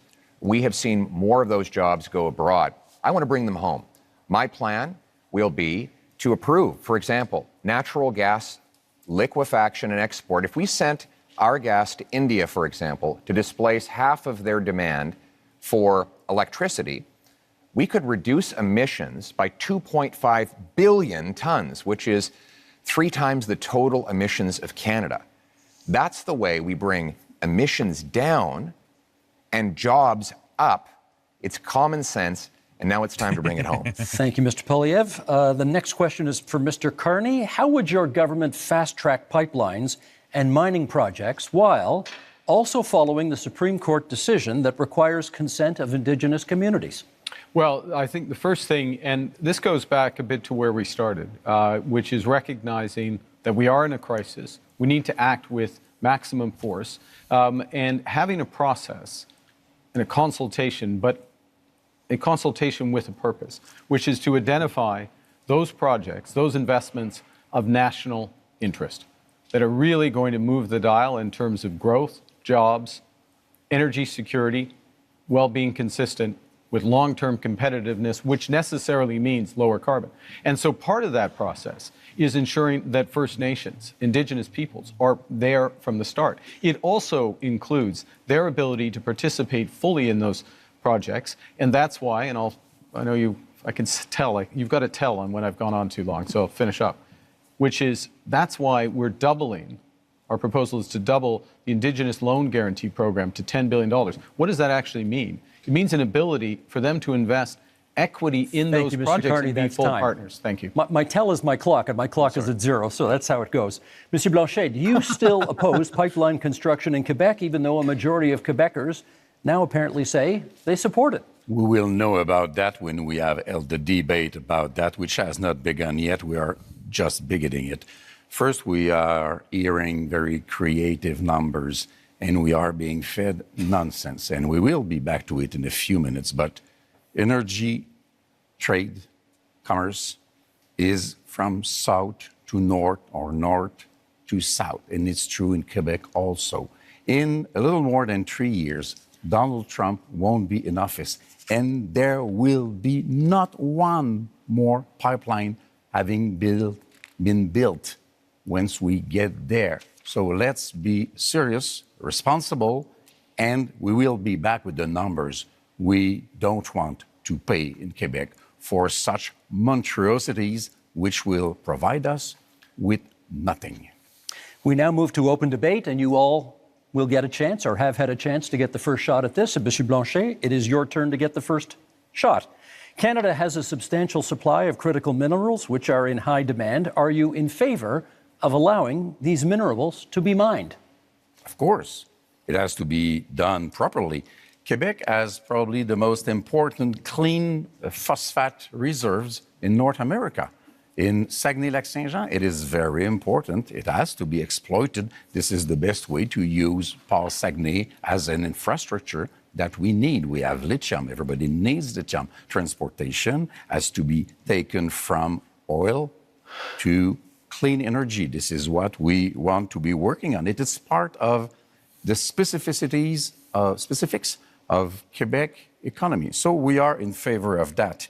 But we don't want to pay for the $30 billion which have been spent on oil and gas by the Liberals last year. It's $7 billion from Quebec. We don't want to pay for the $40 billion which have been spent by the Liberals on Trans Mountain. It's $9 billion from Quebec. Those are $16 billion, of which not $1 has been spent in Quebec to develop a lot more power and wealth for Quebecers with our own money. We need to let the leader of the Liberals respond.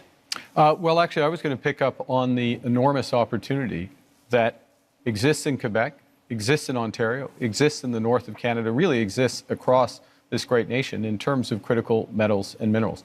We are have one of the biggest resources in this country.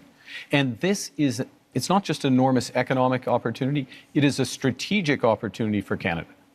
So we have to make a decision, not just to develop it, but how do we develop it and who are our partners for it?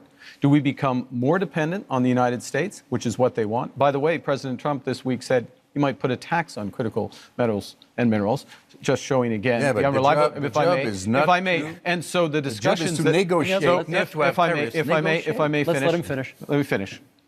So the opportunity includes in Europe and includes in Asia as our partners. Last point. In order to get it done, we'll put in place a first and last mile fund. So these projects are connected to road and rail so they can go quickly to market. And we will have all of the other fast tracking measures in place that I talked about earlier in terms of capital, timing, approvals, so that we can move quickly, we can be stronger at home, better. Always with the Mr. approval Singh. of Yeah, Mr. Singh has the floor. We should absolutely take advantage of the fact that we've got incredible amounts of critical minerals in our country. And the way we do that is with any energy project or any project of this nature, make sure it's got the local community buy-in, it creates good jobs in communities, make sure we are meeting all our environmental needs, and we work with Indigenous partnership. And so I absolutely agree with that. I want to build on something Mr. Blanchet mentioned about the investments that this country has made. What I found very troubling is that the past number of years, the Liberal government record is one where we have spent the most subsidies compared to any other country in the G7 on subsidizing oil and gas. These are highly profitable companies. You voted I think that's for the it. wrong thing to do. We fought against it again and again. No, you voted and then for the it. Liberals have continued to again. do it. And so my question really to Mr. Carney is, will you commit to ending oil and gas subsidies? Yeah. We should be using that to invest in people, not giving it to highly profitable oil and gas companies. Yeah, we talked. I promised Mr. Poilievre we'll come back and get that question answered. Mr. Poilievre. Well, Mr. Carney, you point out that Donald Trump has a wrong-headed idea of putting a tax on our mines and our industry. And that is wrong. But so do you.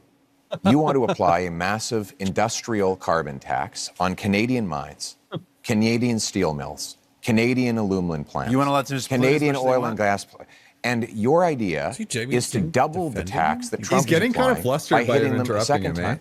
This will do nothing for the environment. It will actually ship our jobs south of the border, Mr. Poilievre's just plan is let them like pollute as much as they President want. Trump Not a good wants. My plan is to bring that production home here to Canada. For example, I will give a tax credit to low-emitting Canadian industry like Quebec's aluminum, for example, or British Columbia's natural gas, so that we not only bring home the production, but we do it below global average levels of emissions, so that we actually help the environment while bringing home the jobs for our people We have to let him at the finish. same time. That is a sensible, pragmatic approach that puts us in charge of our economic destiny so we can stand up to the Americans from a position of strength for a change. Mr. Carney, we've got. Hang on a second. I want to give you a chance to speak to Mr. Singh's criticism about oil and gas subsidies and Mr. Poilievre's criticism about the industrial carbon tax. Okay, I'm going to make 3 points.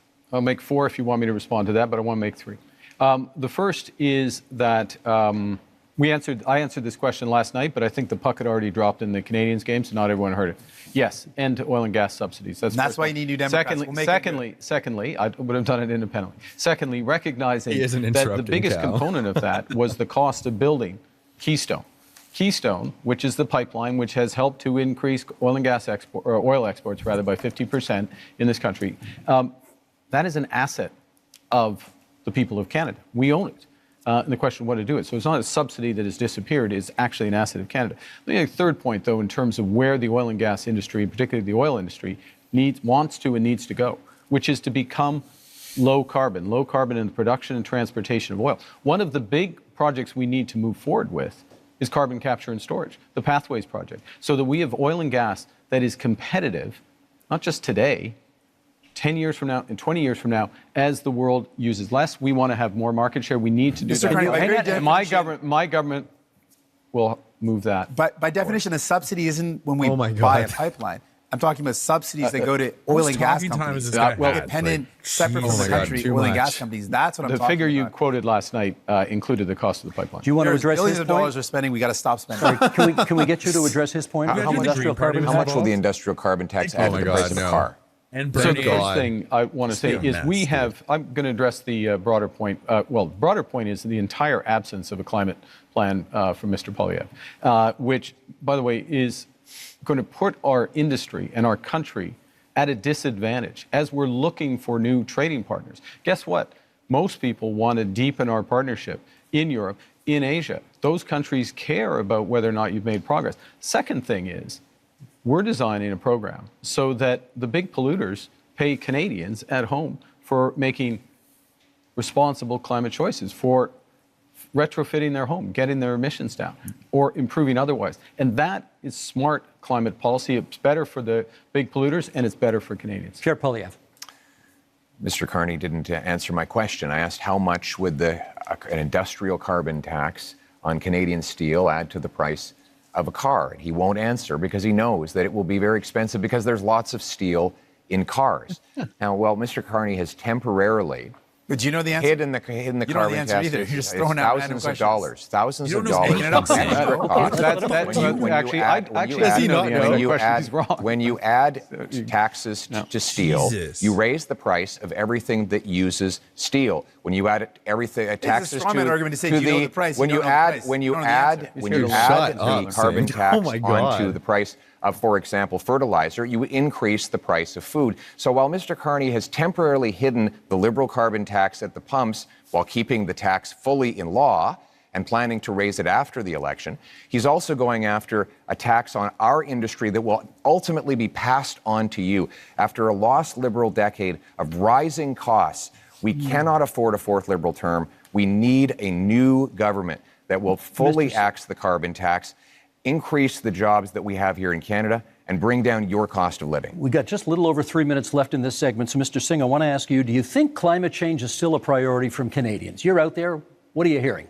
Absolutely. You speak to any young person and they think, we're seeing climate crisis in front of us happening right now. You speak to seniors who say, we used to be able to live in our homes without air conditioning, and now we're seeing heat crises in communities that never had worries about extreme weather. We're seeing flooding, we're seeing forest fires like never before. We are living in a climate crisis. So Canadians are absolutely worried about it. As soon as we come into a summer, we start seeing those forest fires again. It's top of mind for Canadians because they're living it, they're seeing it. And I want those Canadians to know Mr. Carney is not going to end those fossil fuel subsidies unless I'm there to fight back. Mr. Poilievre wants to let big polluters pollute as much as they want, poison our beautiful land, our water, our air. He wants to let them dump into our oceans. I'm going to fight back and defend our environment. Monsieur Blanchet, on the issue of whether or not people still care about climate change. I think people should be kept very informed about climate change because we are in a very strange denial situation about climate change, which still exists and is very expensive. And I'm sorry to crash your party, guys, but you are telling fairy tales. Clean oil and gas is a fairy tale. Large-scale carbon sequestration, You know what they mean, dude. A fairy tale. It does not exist. If Jagmeet Singh is the biggest clown in political history, oil and gas and mute his were mic, not a matter of pollution, I wouldn't mind at all. That's their business. Our own powerhouse. He's really in Quebec going after Poilievre too. Well, they're going after everybody, but I think it's the world to achieve that. Our market is the northeastern part, Democrat part of United States. We want to keep our money to create wealth in Quebec for Quebecers. Let us be different because we can afford to be different. Let me give. I will get to you because I said I would. But you've taken a couple of hits here, and I want to give you a chance to respond to some of the things that people on this side of the stage have said. Thank you. Well, first of all, we do support protecting the environment. We want to ban the dumping of raw sewage into our waters. We want to hold large corporations to high environmental standards to protect our water and air. But we cannot do that by raising taxes and sending jobs overseas, as Mr. Carney is proposing to do. That has been the approach of the last 10 years of the Liberal government. What the biggest companies that develop our resources say is that we need to repeal the Liberal anti-development law C-69, a law Mr. Carney wants to keep in place. They say we need to repeal the industrial carbon tax and get rid of the Liberal energy cap. We need 6 months approvals in order to take back energy security and energy sovereignty. We can summarize that. He wants to conclude as much as possible. Carney, hang on. Last word to Mr. Carney in this segment, please. Thank you very much. You know, I was born in Fort Smith in the Northwest Territories, just north of what the oil sands became. When I was born and when I was growing up in Edmonton, early days, it was a fairy tale, quote unquote. But you know what happened? Canadian ingenuity, Canadian engineers, Canadian governments, both the federal government and the Alberta government got together and converted this. The worst pollution if I may. The worst pollution. May I finish? May I finish? May I finish? 10 more seconds to finish, please. Let him finish his point. That's the opportunity we have. That's the opportunity we have in carbon capture. That's the opportunity we have in small modular reactors. That's the opportunity we have in hydrogen beyond. This country can be a clean energy superpower. My government will help deliver it. And that is time for this segment. Gentlemen, let us go to our final theme, which is called Leading in a Crisis. Canadians know how to weather a storm. Canadians know how to get through a difficult time. Dude, Singh is such an upset tonight. Holy crap. He's just on a roll. Is safer than it could be in everyone's just like, can we now ban is not Singh? A time for weakness. Like, now is the time to take back control. Canadians are always ready. When I can't figure out why, but I feel like it's landing more with the leading in a Poilievre crisis stuff is too, a pretty broad just, theme like, that it's allows making us to Poilievre explore angry, many and I different feel like he avenues doesn't here. wanna So let's snap. get to it. Mr. Carney, you get the first question this time. We haven't balanced a budget in this country in 17 years, just tell and him 10 to of those shut years up. were under your party. You have pledged to get us to a balanced budget in 3 years. Question is, how? So let me put this in the context of leading in a crisis, which is, in a crisis, you got to plan for the worst. Worst is that the U.S. actually does want to take us over. Secondly, you got to have a plan to build, and that'll include a fiscal plan, and I will get to that in a second. The third thing is you need to respond in a crisis with overwhelming force. You need to think big. You need to move rapidly. The things we've been discussing today are a subset of what we can and should do as a nation, and we can deliver. And government can play a role, but its role has to be catalytic. And so our approach is that we will slow the rate of spending. It's been growing at 9% a year, operational spending, program spending, away from transfers individual, 9% a year. We'll slow that to 2%. We will focus on a small amount of capital spending by the federal government in order to drive enormous private investment up to $500 billion by 5 years. Thank you, Mr. Carney. Ukraine surely constitutes a crisis. Leading in a time of crisis, Mr. Poilievre, question for you. If the United States withholds support from Ukraine going forward, do you believe Canada should commit more to assist? I believe we should continue to support Ukraine. Our party supported donating missiles that the Canadian military was decommissioning. We supported funds and other armaments to back the Ukrainians in the defense of their sovereignty. We also need to rebuild our own Canadian military because the Russians want to make incursions into our waters. We'll be buying 4 massive Arctic icebreakers. I'll be opening the first Arctic base since the Cold War in Canada, CFB Iqaluit. We're going to double the size of the Arctic Rangers and fill the vacancies in our Canadian armed forces. We need a change to rebuild our military, which has been so disintegrated under the cuts and the mismanagement of the last 10 years. But we can have a change because we have the best soldiers, sailors, and airmen in the world, and they will have full backing from my government if you give me the honor of becoming Prime Minister. I may come back to that one in the open forum because I'm not sure we got an answer about Ukraine on that one, but okay. Oh, well, going on. Monsieur Blanchet. The answer was yes. I feel like that was a good enough, that's not really fair. We'll get more details perhaps as we go forward. Monsieur Blanchet, given the U.S. trade war, should any talk of a referendum on Quebec independence be put on pause?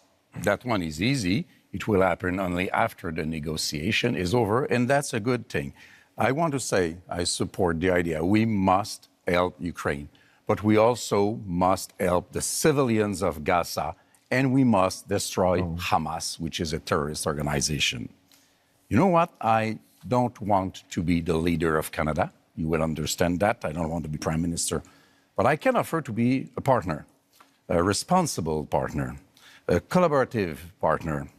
If Quebec is respected in its differences, in its aluminum industry and lumberwood industry and culture and French language and values of secularity of the state, which is the price to be paid in order to have real equality, then if we are respected, we will be a partner, and then even Canada will be stronger in its negotiation against Donald Trump. This is what I am offering. Respect us. Mr. Singh, I watched last night's debate. You seemed very eager to talk about healthcare, so let's talk a little more healthcare right now. You have made many promises on healthcare.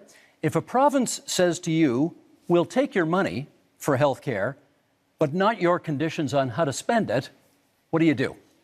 We've got to negotiate. We can't be giving away money without clear conditions.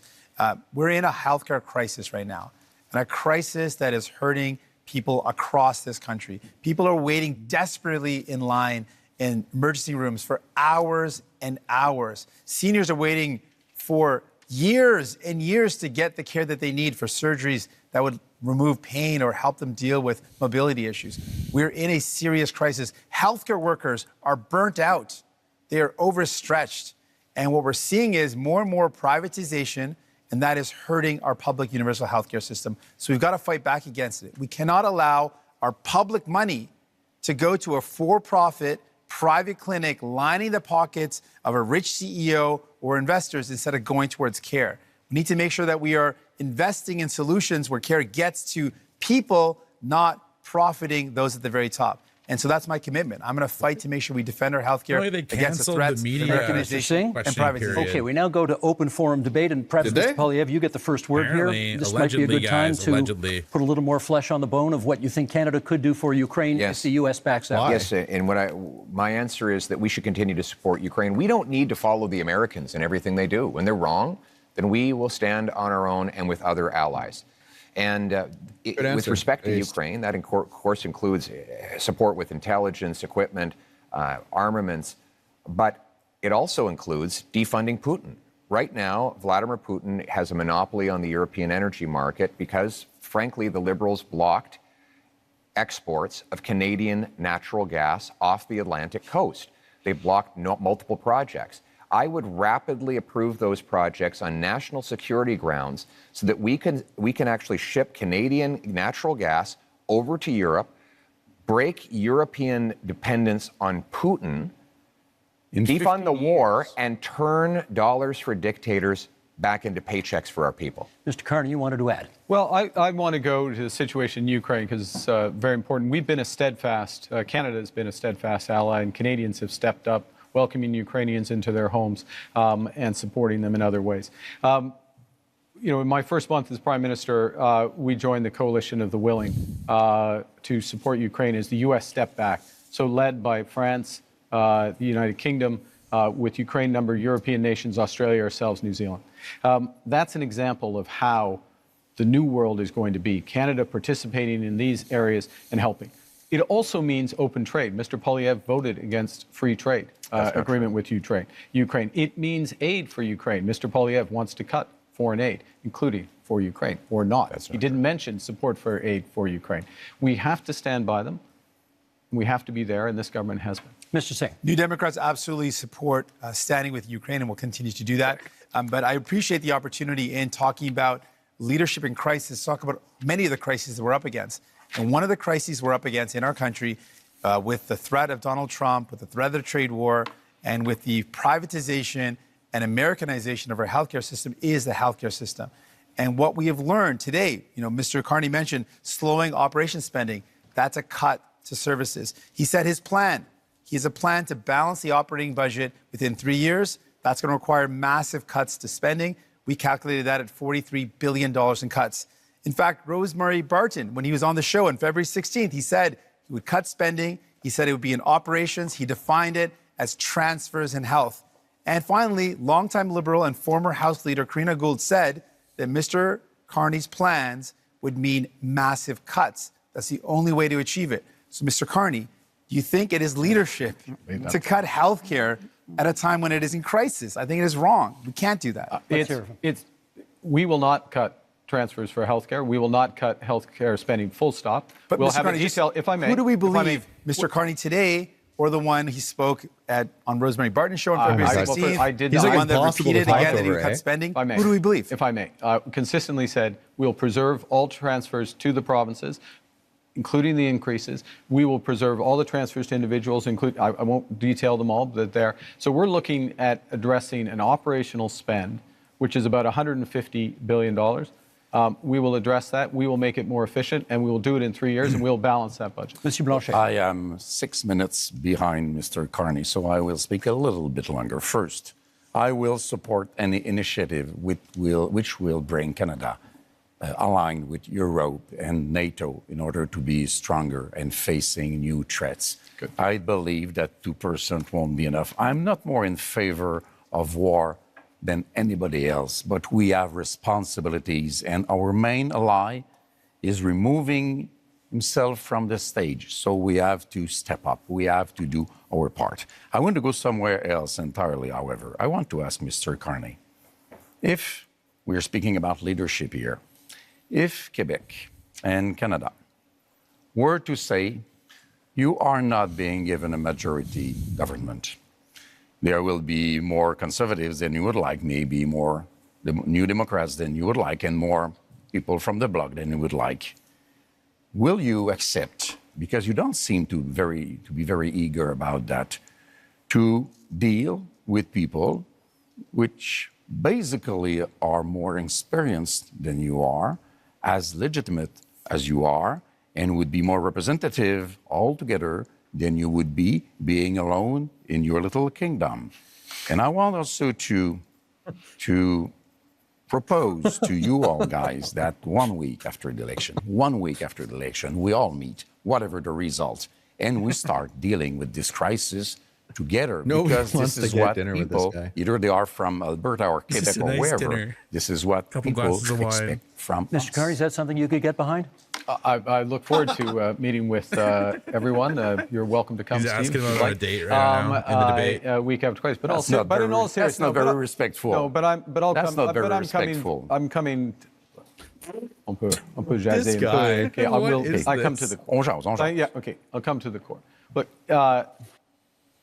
in a crisis, yes, you need a team, and you need to bring the country along with you.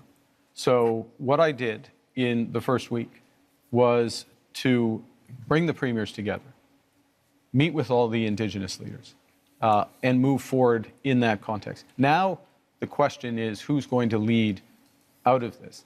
Whoever leads out of this, if I may, Mr. Blanchet, thank you. Whoever's going to lead out of this is going to need to work with all the provinces, work with Labour, work with Indigenous leaders, work with all Canadians to bring them forward in a united front. And if I'll make this last point, one of the things that has happened, which is a credit to those people at home, is that Canadians are coming together. And it's our responsibility to meet the strength of Canadian unity. Still lagging. I have one small point to make. Yep. You will be elected, if you are elected, in the parliament where there are other leaders. I don't know if he called you, or Mr. Poilievre, I don't know if he called you, but before yesterday, you have not spoken to me once, even if I proposed it so many times. But you say I speak to provinces' leaders. You're not elected in provinces. You are in the parliament where people are to make decisions which might not always suit you, but this is democracy, Blanchet, which you don't know too much about. I'm going to jump in here because I'm noticing what the clock is saying, and you brought up Gaza earlier, and I think our audience would be interested in hearing your views on the other major international crisis facing the world right now. Before we get that, just to finish up on the healthcare, I just want to speak to healthcare workers right now who are deeply worried about the status of our healthcare system. To Canadians who believe in the love of our universal public healthcare system, to patients who are stressed out. If you're worried about which Mr. Carney to believe, the one today or the one who spoke on previous shows and said he would Mr. cut. Thing, I Vote for think- New Democrats, and we will fight to defend our health care. I think your we will supporters never would let really anyone like cut to it. hear what you have to say about this question, and we have less than 5 minutes for it here. What role should Canada Shut up, play Singh. in the other major international crisis in this world, in the Middle East and the war in Gaza? Pierre Poilievre, would you start us off on that? God. What role can Canada play? Well, first of all, we must condemn Hamas and, more importantly, the terror sponsors in Tehran who initiated the attacks, the horrific attacks of October 7th. We need to defeat the terrorists so that all the peoples of the world can live in peace and defend the right of, yes, Palestinians to have their own lives free from the oppression of Hamas dictators and Iranian intervention, while Israel has the ability to live in freedom and peace. But I also want to say we need to get back to the Canadian tradition, which is that when people come to this country, they leave foreign conflicts behind. The rampaging riots targeting Jewish communities is utterly unacceptable, and it points to the growing chaos that we see on our streets after 10 years of incredibly irresponsible liberal policies, of weak borders, of dividing people into groups, of saying one thing to one group and the opposite to another, dividing and conquering. We must end that division and unite our people so that everyone feels safe, and that when we come here, we put our foreign conflicts behind and we put Canada people, first. Mr. People Singh, come please, from go countries ahead. from around the world, and they care deeply about where they come from, and they should be able to do so. That's a part of being in our country, to have that freedom. Your treatment of Palestinians has been frankly disgusting. Your treatment of people who provide care and service for people in Gaza has been disgusting. On top of that, people in Israel and in Palestine deserve to live in peace and security. And Mr. Carney, to date, you've not acknowledged that what's going on in Gaza is now clearly become a genocide. It's important to call things out as they are, and you've not done Nobody's that. going to do this. We need to work, to go to your question, we need to work with our international partners, maximum pressure, maximum encouragement for an immediate ceasefire. That's the first thing. Encourage the return of all of the hostages. Resumption of humanitarian aid. My government put in place $100 million of humanitarian aid, which is ready to go. Humanitarian raid? With respect to where this ultimately goes. Yeah, it's like yes, bug two-state spray. solution, but it has to be a viable and free Palestinian state, living side by side in peace and security with the state of Israel. I will underscore one other thing. Two-state solution. Mr. Poilievre rightly mentioned Iran, the Iranian sponsors in this region. We have to be clear-eyed about the fundamental risks of Iran and do everything with our international partners to check it and turn it. Mr. Blanchet. If we are to work together, we will have to be consistent. The Jewish community in Quebec and Canada is harassed by a very little minority. I wish I could fast forward this guy. Islamists. And we don't do so much. The law in Canada says that somebody may invite people to be violent, to propose genocide against another people if they can be hidden behind a religious motivation. They are in agreement with that, they are in agreement with that, they are in agreement with that. And we say it is a crime to invite people to violence and killing other people.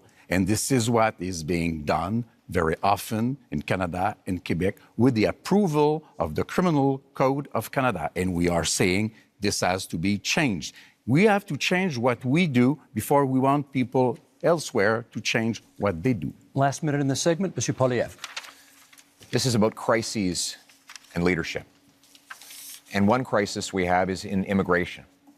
Because of this Liberal government's commitment to a radical policy called the Century Initiative, which seeks to bring our population up to 100 million people, they have allowed massive overcrowding in our communities.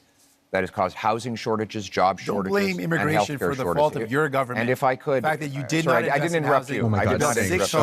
I did not That's interrupt you. Don't It is- blame I do not people. blame. Your If I could, failures. It's a lie. let him finish. Again, Singh's I do lying. not blame immigrants. Just I cut blame them the Liberal off. That's government, crazy. which brought this policy on. And Mr. Carney wants to continue with the Century Initiative. This is crazy. We have to get back to normal levels of immigration, get rid of the fraud in the temporary immigration system, and ensure that the people who come here can arrive in numbers that we can house, employ, and care for. That's how it always was, and that's how we're going to restore Thank it. you, Mr. Poilievre. That is our time for this segment. Those are our 5 themes, but we are not done yet. We are entering the next section of our debate tonight, what we're calling the leader's choice, something a little bit different. Each of you will get the chance to ask a question, any question, of any other leader.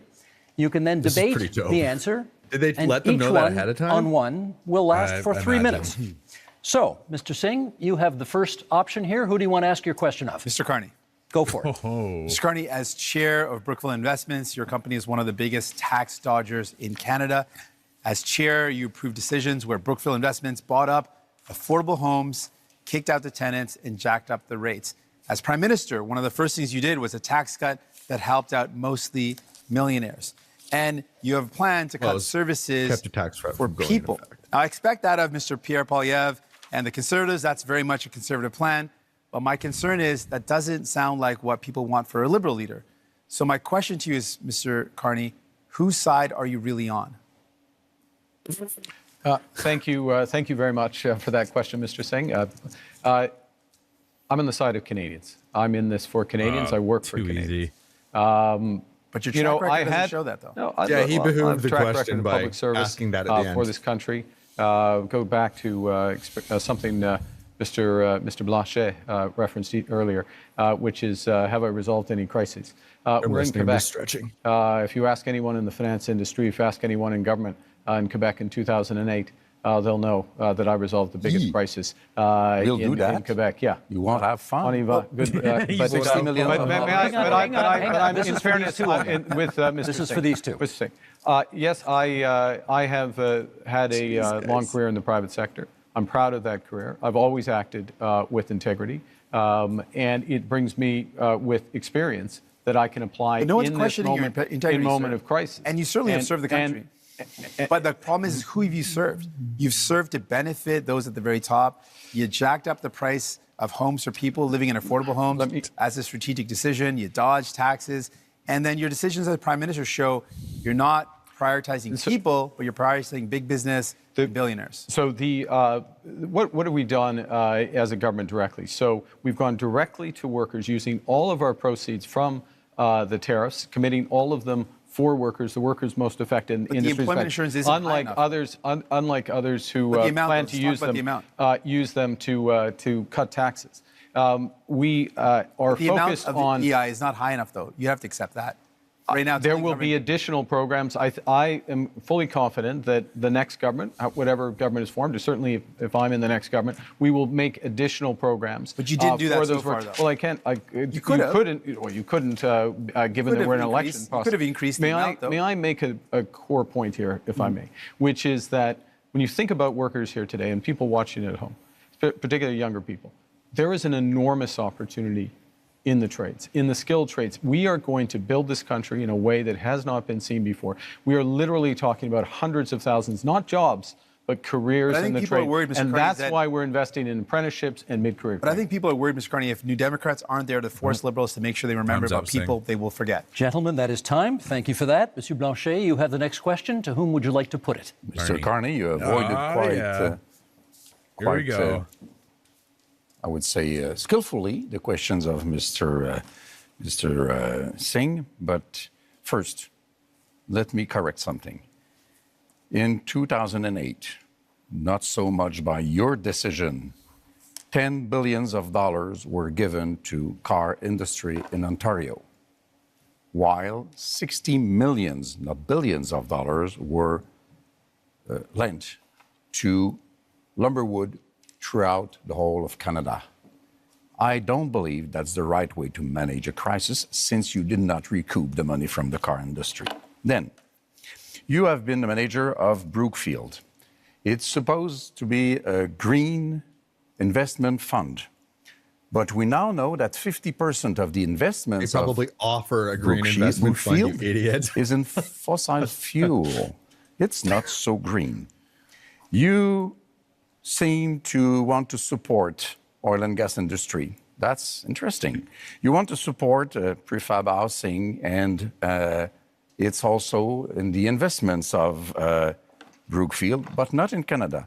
You want to support nuclear power, smaller reactors, which are more dangerous, by the way, and Brookfield has investments in Westinghouse.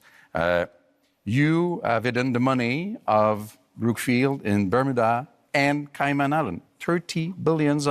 Billions of dollars lost for Canada.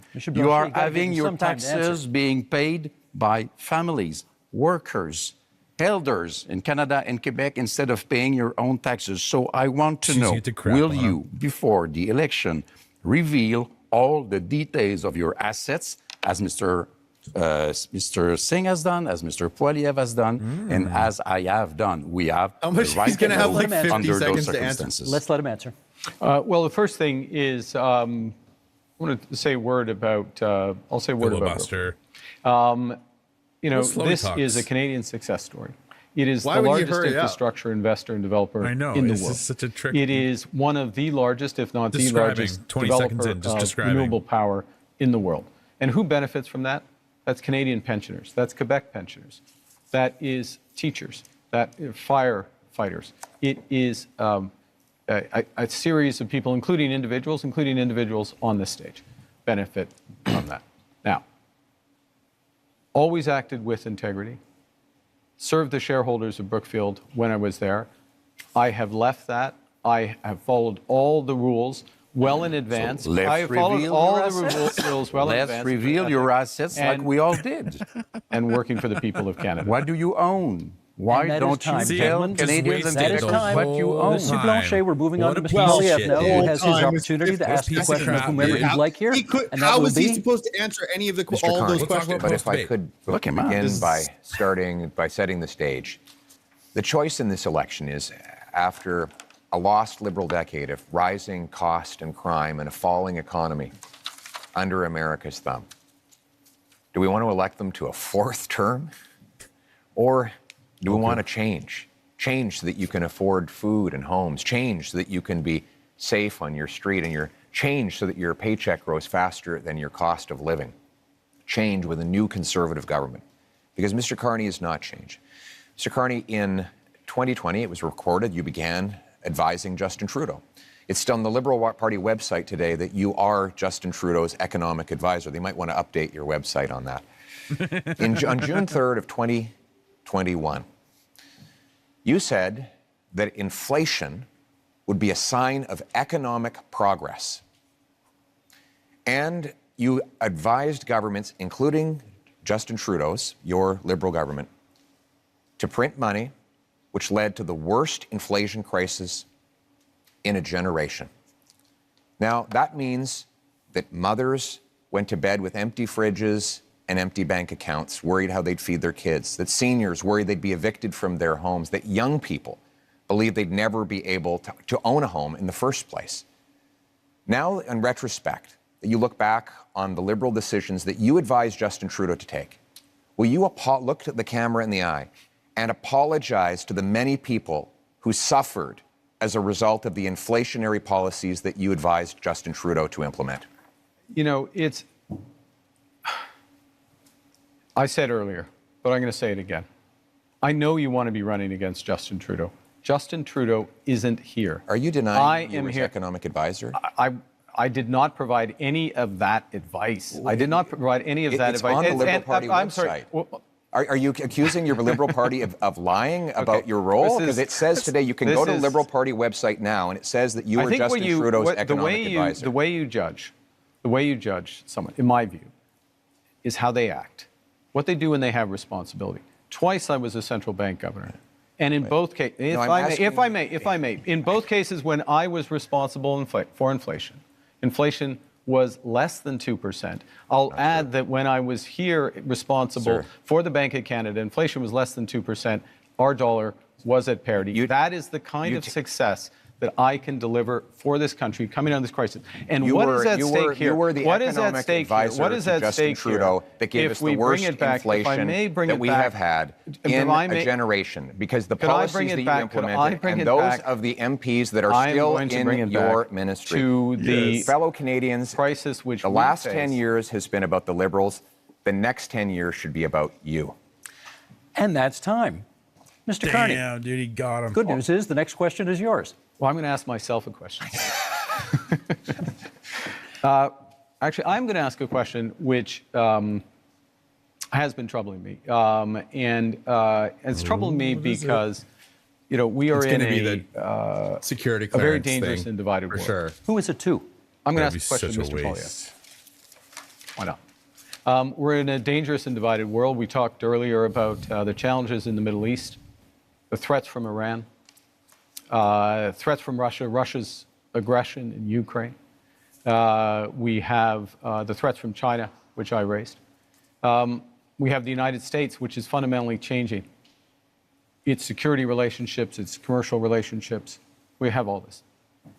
And in the context of that, everyone on this stage, Mr. Blanchet, Mr. Singh, myself, we have our top secret security clearance.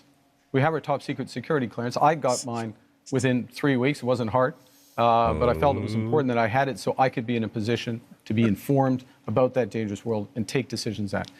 And Mr. Poilievre, it is now 950 days, if my numbers are right, since you've had the opportunity to get your top secret security clearance, and you've refused.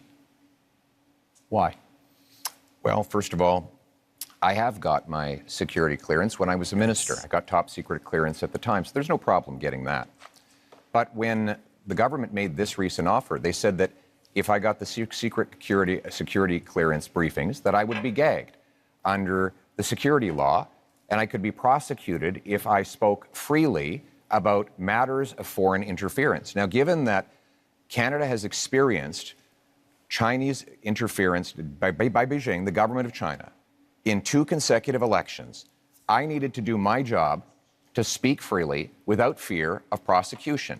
And that was not something I would be allowed to do. Even Thomas Mulcair, the former leader of the NDP, said that when he was the leader of the opposition, he never would have accepted the kind of gag order that your government and Mr. Trudeau's government was attempting to impose on me. And it's good that I'd made that decision because it has allowed me to speak freely about things like the case where one of your candidates, sir, actually said that he wanted to send a political opponent to China under a bounty threatening his life or imprisonment, and you refused to get rid of him. Now, it might have something to do with the fact that you went to China not long ago to get a $250 million loan for your company. But the reality is you refused to stand up for a Canadian who was being threatened by a foreign government. And I was able to speak freely on that matter because I refused the gag order that the Liberal government attempted to impose on me. Well, there's a couple of interesting things. I think people at home have seen a robust debate here, and it's been a robust campaign. And it has not stopped Mr. Blanchet or Mr. Singh at times during his campaign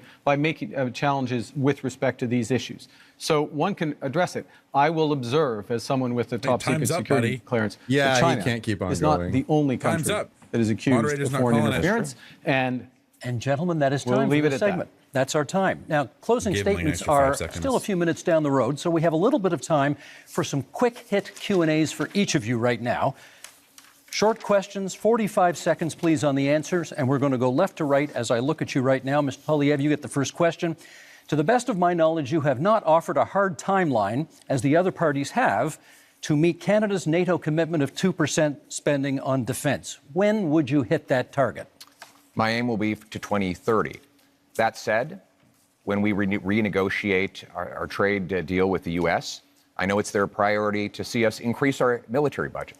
One of the things I will say to the Americans is the more free trade, tariff-free free trade we have, the faster we can rebuild our military in Canada and reassert our sovereignty. And we will use that money to have heavy icebreakers in the north, Poseidon aircraft, fighter jets, a new base in the north, double the Arctic Rangers, fill the vacancies in the armed forces, and rebuild the warrior spirit that characterized our military since the birth of our country. We will rebuild our forces, and we will stand behind our veterans. Thank you, Mr. Poilievre. Mr. Carney, your question. You have cut both the consumer carbon tax and the capital gains tax increase that you inherited from your predecessor.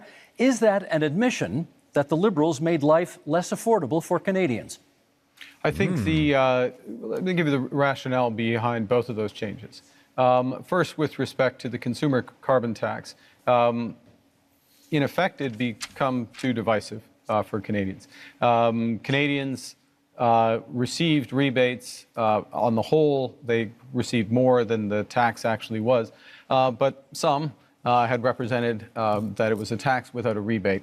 It became divisive. It didn't serve its purpose. It made a relatively modest contribution to overall climate goals. I got rid of it. First act made Canadians whole. Secondly, but with respect to the capital gains tax, it's come up again. I'll be quick. This is a fundamental issue. We need to build this country. Builders, innovators, entrepreneurs need to be rewarded. That's why I brought it back. And that's time. Thank you. Mr. Singh, would you change the existing cap on immigration? Didn't really answer the question. I said that the level of immigration, first of all, we need immigration. It's fundamentally important to our country. And we speak to any small business owner, you speak to people here in Quebec, you speak to farmers. It's fundamentally important. A couple of things, though, we know we need to be able to set the amount of folks that we welcome to our country at a level that it meets our needs. So I would ensure that we've got an expert panel that makes that determination based on our economic needs. We also know that we should be very clear that the lack of investment from Liberals and Conservatives resulted in the fact that we have a shortage in housing. That's something that we've got to fix. I should also point out that if you are worried about the cuts being proposed by Liberals and Conservatives, vote for New Democrats. We'll fight back to protect Canadians and make sure that we've got the right immigration levels. Thank you, Mr. Singh. That's time. Mr. Blanchet, Quebec, I believe, is now the only province with a carbon tax. Do you think that's fair? It's not entirely true. It's not a tax. What Quebec has is a system by which we invite big emission companies, I don't know how to translate that, to reduce their emissions. If they do not, then they have to pay. It goes into a fund which is invested then in reducing emissions. Our partner is California, which makes this a huge deal about reducing emissions. This is what we do. This is to be compared to what Europe does. And by the way, Europe would impose tariffs on Canadian oil if it ever got there. We're quite proud of that. And we have to be responsible because this is much less expensive than doing nothing to fight climate change. That's time. We're going to do another set of quick hits here, left to right again, and 30 seconds this time. Monsieur Poilievre, you've previously promised to defund the CBC as one of your very first acts as Prime Minister. Is that still the plan? Yes, CBC will continue to operate as a self-funded, Canadian-owned and controlled non-for-profit that raises money like other media organizations through sponsorships, subscriptions, advertising, licensing fees, and countless other things that will ensure Canadians who still want to listen and view its content will be able to do so. And at the same time, we'll allow freedom of the press so that everybody has their voice heard and they can make their own decisions. Thank you, Mr. Carney. The next question to you, 30 seconds. Would you remove some of Canada's legal tax avoidance loopholes that companies that you have worked for have used? Look, I think that what we need to do is undertake a comprehensive review of our corporate tax system and do that on the basis of the right principles. We've got to have fairness, transparency, sustainability, and competitiveness. So we need a tax system, a corporate tax system, including being part of a international minimum corporate tax through the OECD. And that is time. Mr. Singh, the question for you is, if you hold the balance of power after this election is over, what would your price be to support another party? We've laid out our priorities. We want to make sure we bring down the cost of groceries, build homes that people can afford. I can also tell you that we would defend CBC, unlike Mr. Poilievre, who wants to cut it, and we would close tax loopholes and offshore tax havens, even though Mr. Carney didn't respond to that, and selling stocks and shares to make profits and then having less taxes on that is not hard work. And so those aren't the job creators. The people who are job creators are the hardworking men and women that contribute to our economy. Thank you, Mr. Singh. Monsieur Blanchet, kind of the same question. If you hold the balance of power in the next minority parliament, if it is that, what would be the price of your support? Respect for Quebec. That's quite easy. I don't want to go against what Canada wants to do for itself, but I don't want Canada to impose an economic vision or a multiculturalist vision on Quebec, which is different in terms of language and values and secularity and equality between people. So I want to be a partner.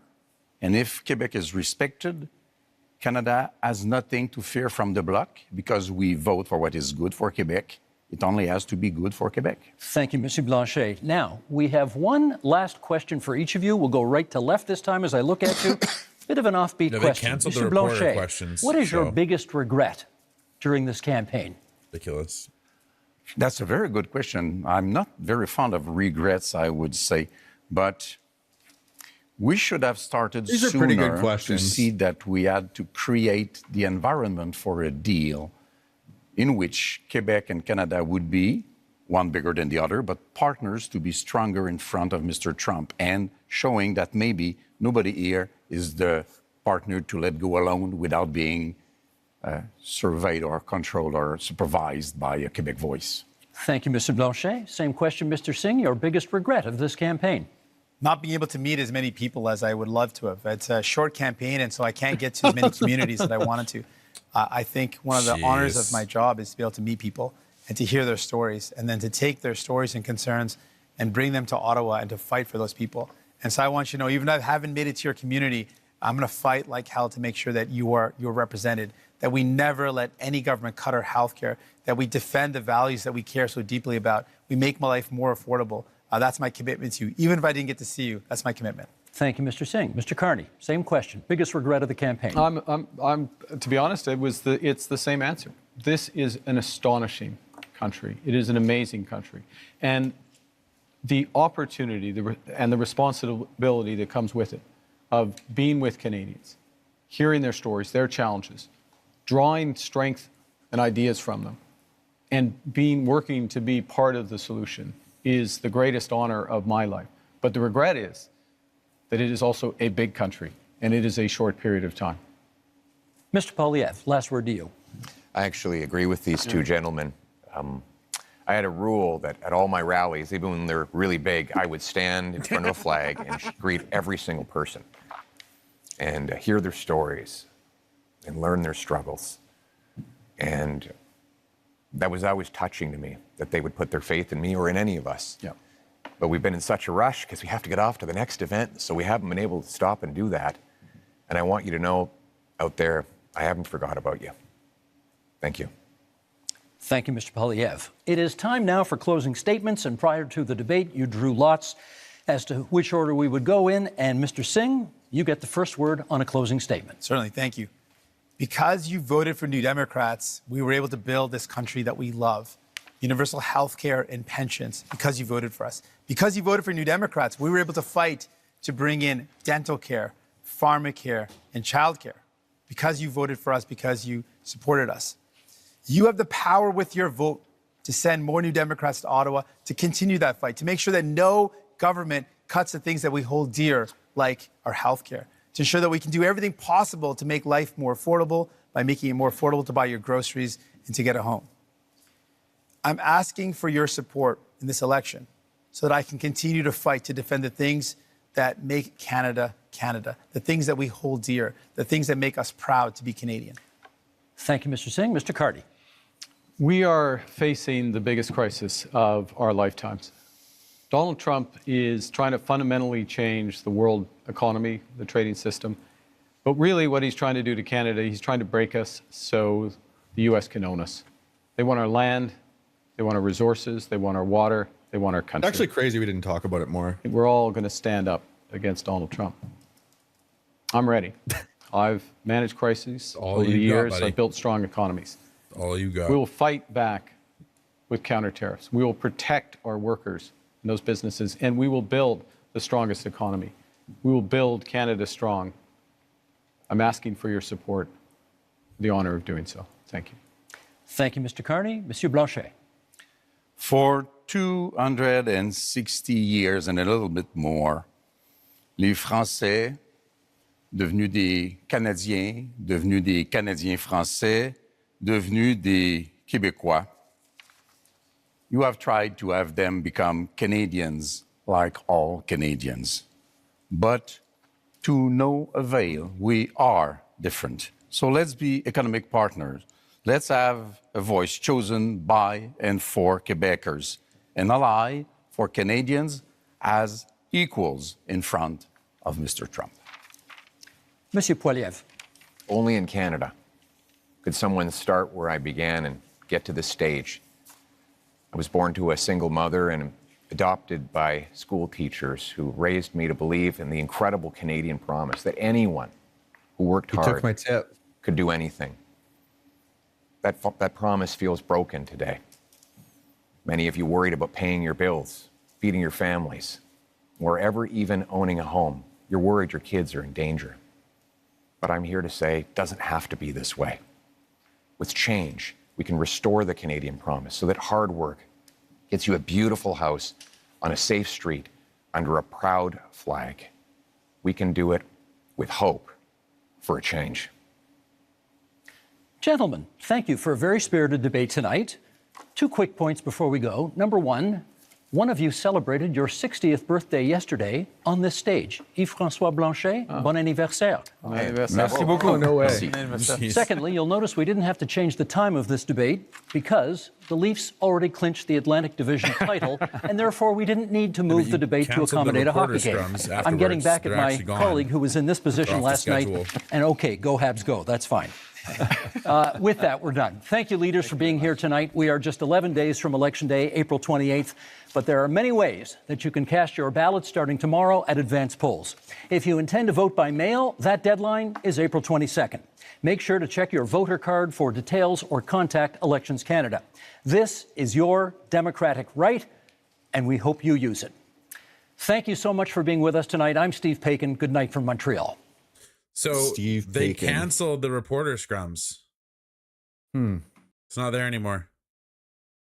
Weird. They actually canceled it. Yeah, because they're trying to silence media. This is what I mean. And if you have Carney as prime minister, you're going to see a lot more of this. You're going to see a lot. Oh, wrong one. I just wouldn't jump to that conclusion. Well, I can't even is there actually not going to be any liberals as you are, I guess. Yeah. Like I honestly just don't, to me, this is because like obviously Mark Carney is afraid of the media. And like, yeah, you can get upset with news all you want. You can point fingers at them, say whatever about them. Sure. Think they're whatever, but they're still technically a media company that got a press pass, was approved to go in. We should see if there is leaders debate scrums canceled, CP24 canceled due to security concerns, it says. Yeah, it's a bullshit answer. Reporters covering the debates have not been given any further detail. Yeah, it just seems like a bull. It's unclear whether the leaders will reschedule or relocate their own scrums independently. That might happen. That's what I was thinking, is that I'd be surprised if none of them does anything after this. Well, I agree with the polls, the poll in the chat here that Poilievre won that debate. I think he and Carney accidentally. Our polls are going to be really skewed, but Carney, I think, accidentally handed over his question to Poilievre and gave Poilievre a win on his question there. Poilievre made one misstep, I found for sure, and it was the same thing that you pointed it out. I'm like, you know what? Yeah, he did kind of make a misstep there. However, other than that, he was pretty composed. Like, he was ready for this. He's been training for this for a while, right? And Carney clearly just didn't understand what he was up against. I don't think he expected all the parties to come at him as much as they did. I think he did.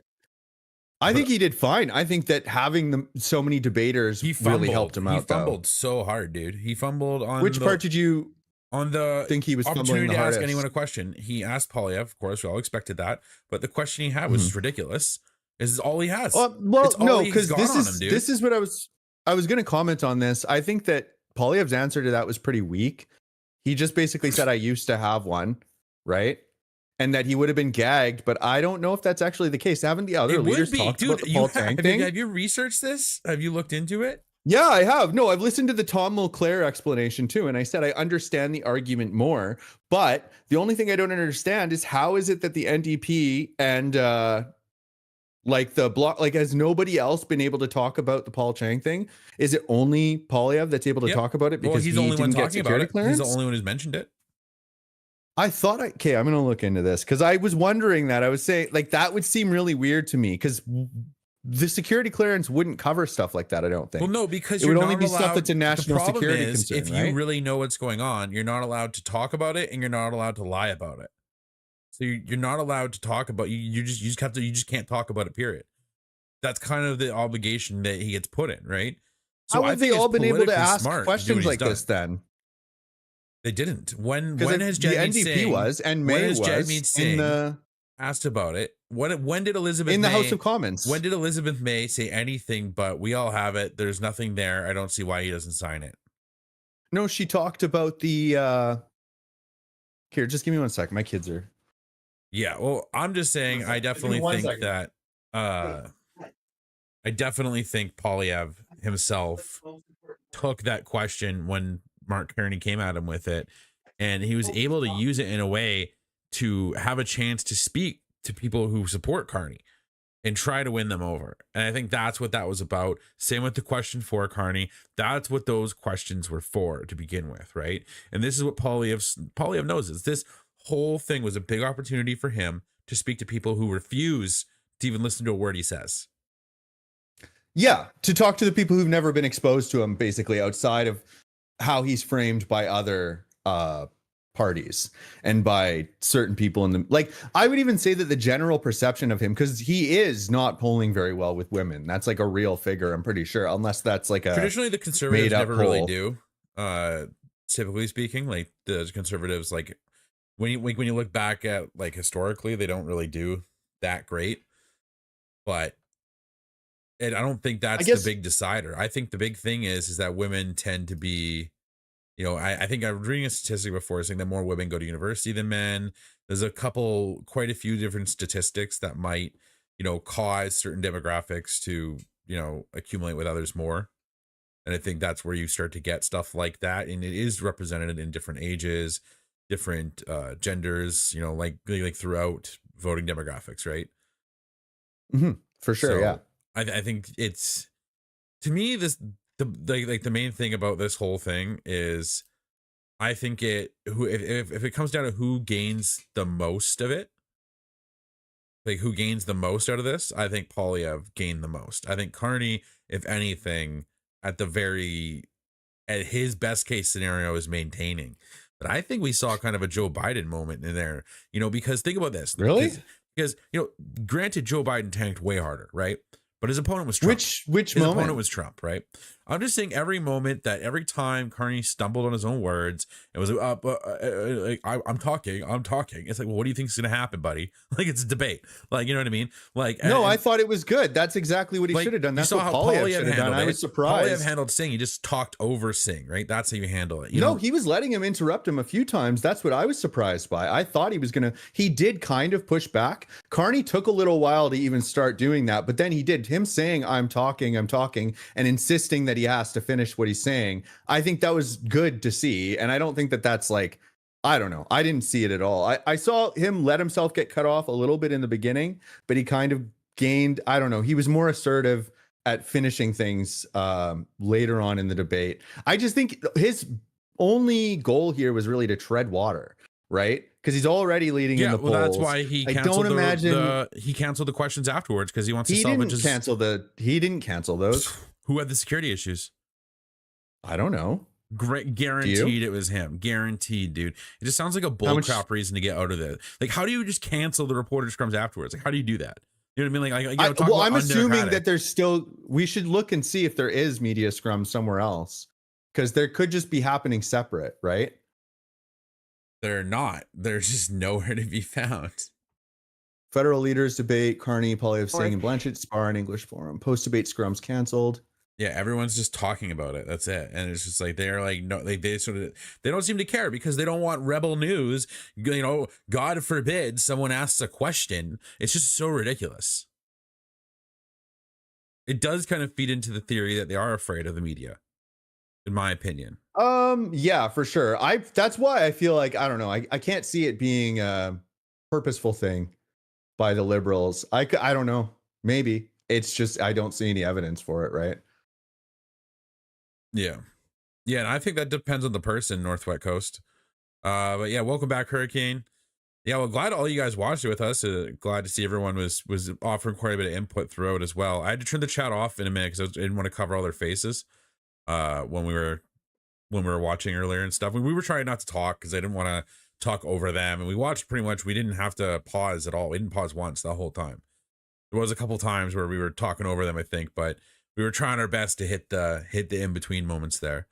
But yeah, I like, if you had to say 3 things you really liked about Carney's performance. Oh, What? Apparently, I think it was protests. What an absolute mess. The rank incompetence of the debate commission has allowed a small band of, this is Ezra Levant, of partisan activists to rob Canadians of a prime opportunity to hear from their leaders, one of the last chances they'll get before voting begins. This is an embarrassing disaster. Yeah. Maybe we should find footage of that as ongoing protests. That's only from Ezra Levant, though. This is according to the Toronto Star. They said, according to Ezra Levant, head of Rebel News and a third-party partisan advertiser, the debate commission has just canceled the post-debate scrums. The Star's Tonda McCharles has confirmed this. What an absolute mess. And then, yeah, they post what he said. Yeah, there's nothing about that I can see. Like, no video footage, no coverage of that going on. Yeah, so it's just Ezra Levant saying it. It's probably, I think he would rather. If anything, he would be the most motivated. He would blame the liberals. Yeah. Yeah, for sure. That it was the liberals and not like a. But I could see that happening. Yeah, and yeah, not even Ezra Levant's released a video on it yet. So I'm happy that Carney didn't fold on the genocide thing too. He's been consistent on that so far. So if you had to name 3 pros, 3 cons, Carney, or the debate as a whole, what would you say? 3 good things, 3 bad things. About each candidate, or just the debate and altogether? Or just the debate just altogether. Carney? Just the debate altogether. I think Poilievre did good with his question to Carney. He didn't. I expected him to have a better answer for the answer to Carney's question. He had to see it coming. I'm surprised. The thing is that the way that Mulclair talked about that was actually what made me understand it better. And I'm surprised he didn't just like copy what he said instead of saying like even Tom Mulclair understands this. Like, just because the way he went about it, I don't know, it just left it so open for Carney to kind of throw it back and say, oh, well, actually, no, he didn't give him that much time to answer it, but he was like, oh, the other leaders have been able to talk about things without any issues, right? But it's like, I don't know, it does suck, right? Like, that's why I've been surprised. I was like, I don't know why you don't just get it. Because it's like such a silly thing to be able to get attacked over. It's not. I feel like you're just giving them the gag. ammo. Then I don't think it is, and that's where I think maybe you should just look at it. I just think that the gag, everything I've looked into it, I don't understand how far reaching the gag would be, and I don't understand why the other party leaders can talk about it. I think it would just leave it up to them, right? I think it would leave them wide open if they wanted to take that not high road, then they could have. Yeah. And when this all started, when Trudeau was in power, and we know what road he would have taken. So maybe you can say Carney would do whatever, but this whole thing started when Trudeau was in power. No, yeah. And now if he does it, it looks like he's just caving to the liberal pressure. Yeah, I just wish that there was a way for him to have explained that, or like I feel bad. Like I wish that I don't know how easy it is to explain that to an average layperson. I don't know how much it just sounds like an excuse, right? So I think that it makes sense that Carney asked the question. It doesn't make sense to me how I think Poilievre should have had a more polished answer for it. So, I think he kind of So anything, I think that was just like that was negative was a few things there.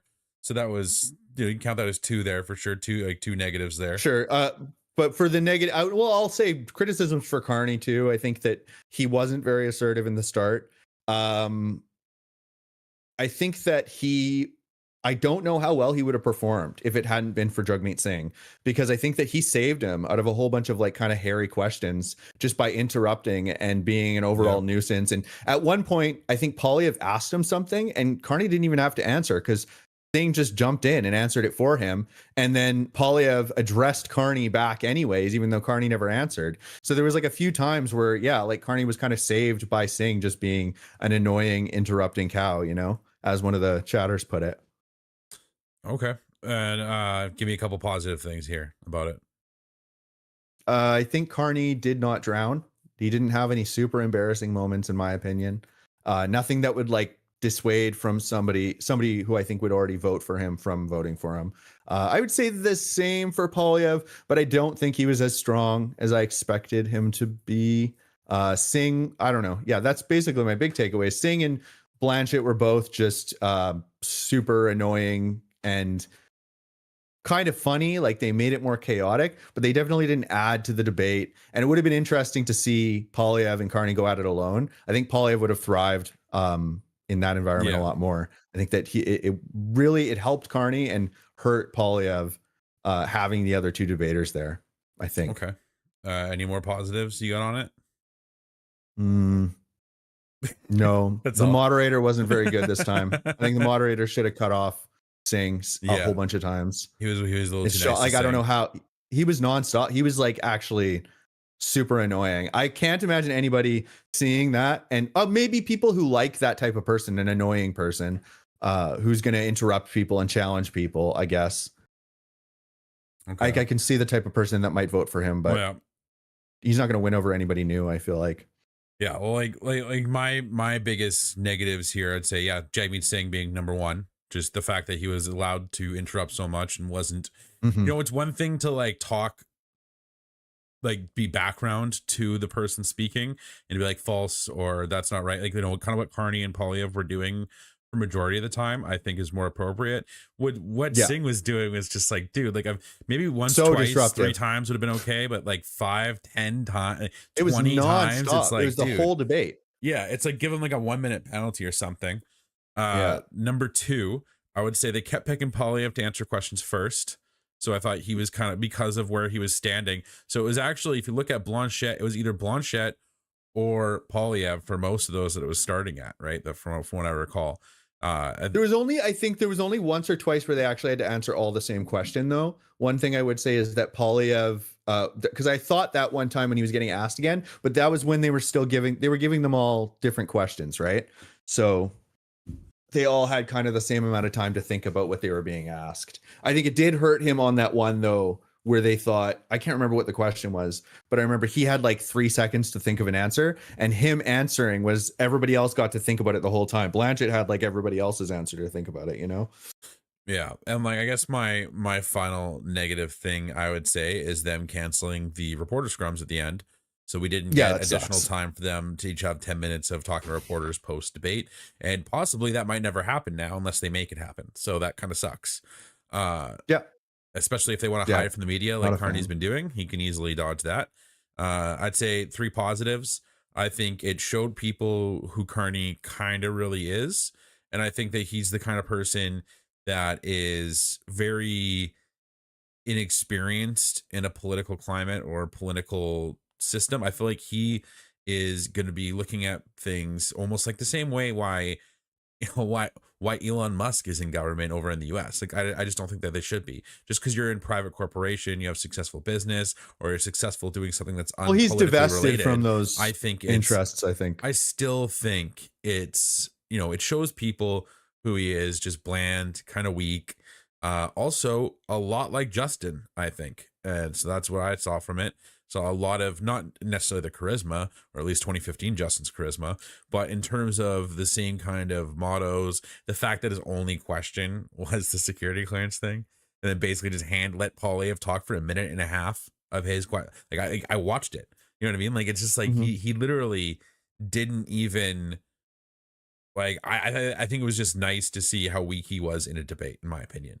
And then I don't know. I didn't think he came off that weak. If you had to give a compliment to Carney for his debate performance, I gave Poilievre a compliment when he asked the question. Can you think of anything you think he did good in this debate? He never went after Singh, never wasted his time with Singh or Blanchet, really. He just defended himself against those two, went after Poilievre the whole time, which is, I guess, the smart thing to do. And you know, it's kind of represent, like, you know, if you look at the polls, the way they attacked each other kind of makes sense, right? It's they're all trying to drag each other down, right? And I think Poilievre's best strength would have been to show people, like the fact is, if Blanchet is able to get more support in Quebec, I think that's a huge win for Pierre, because Pierre's not going to get the support he needs from Quebec ever. So I don't think he'll ever get that. And if Blanchet can get that, then Mark Carney can't get that. And if Mark Carney loses Quebec, the Liberals are probably going to lose this election. So I think, to me, that is a huge positive of how strong Blanchet was as well. And it seemed to be, again, a 2v2 tag team fight, you know? And I think that was really nice to see. They were going after everybody, but Blanchet was definitely focusing more on Carney than well, because he was ready to vote out Trudeau and have an election, inevitably putting Poilievre in power, I think they made some backroom deals, right? I think they made some agreements behind doors of like, yeah, I'm not going to get in your way, you don't get in my way, kind of thing. Which is, I think, what we want, what we all want. I think that's what the Conservatives want. I think that's what LeBlanc wants as well. One thing I would say Carney did really well is he knew when to shut up. There was multiple times, like I said, where Jugmeat kind of swooped in and unintentionally saved him, but he didn't interrupt that. He allowed it to happen. And I think that was strategically very smart. There was a few times where I was like, good, yeah, just let that happen. Let them interrupt and fight each other and waste the time doing that. Like, there's some questions, and it's the same with Poilievre, right? Like, where you're just better off talking about it as little as possible, because you're not going to have a chance to fully explain it, and it's too difficult to explain in the amount of time you have. So just, if you get cut off and it's going to make people forget that you didn't get to finish that answering that, just let it happen. You know, like, it's I think the same thing with Poilievre, even like on that security clearance question, if somebody had asked him that and he'd been able to like allow the timer to expire, he probably would have, just because you don't have time to explain it fully, right? I just think that was such a win for Poilievre, Mark Carney handing him his question like that, because it gave Poilievre a chance to explain, which he's never done that before. He actually, I don't think he explained it that good. Well, that's the thing, though, is that's the most his answer only works if you're already bought into it. That's the biggest explanation we've gotten. It's not buying into it, dude. You can look into this. Like, this is like, what I sure, understand, I know, but this you is have accessible to be public knowledge.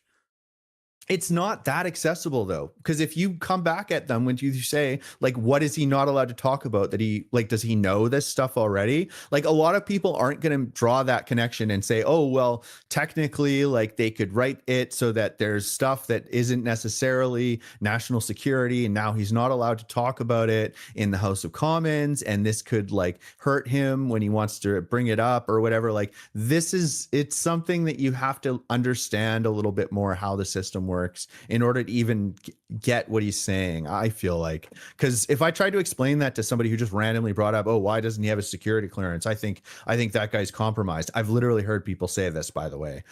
So I defended him. I said I don't think he's compromised. I think that it's just like if anything, it's just he's kind of stubborn on it. Like, he feels like it's going to make him look weak to concede to this after the reason standing on it for so long, right? I think Poilievre's smart enough to know in this day and age, you can't really get away with lying with much anymore. And I think that he has this. Yes, you can. People lie all the time. Not as politicians. Yeah, you can, dude. Well, I guess maybe, I don't know. Maybe I'm just thinking of Trump. But like, dance around words to say something without saying something else, right? That's different than just lying to people. And that's what Poilievre does, right? He's very careful with his wording. And I think that's where it's, anyways, back to what I was talking about in terms of like positive things. Two more positive things, then we got to wrap this up.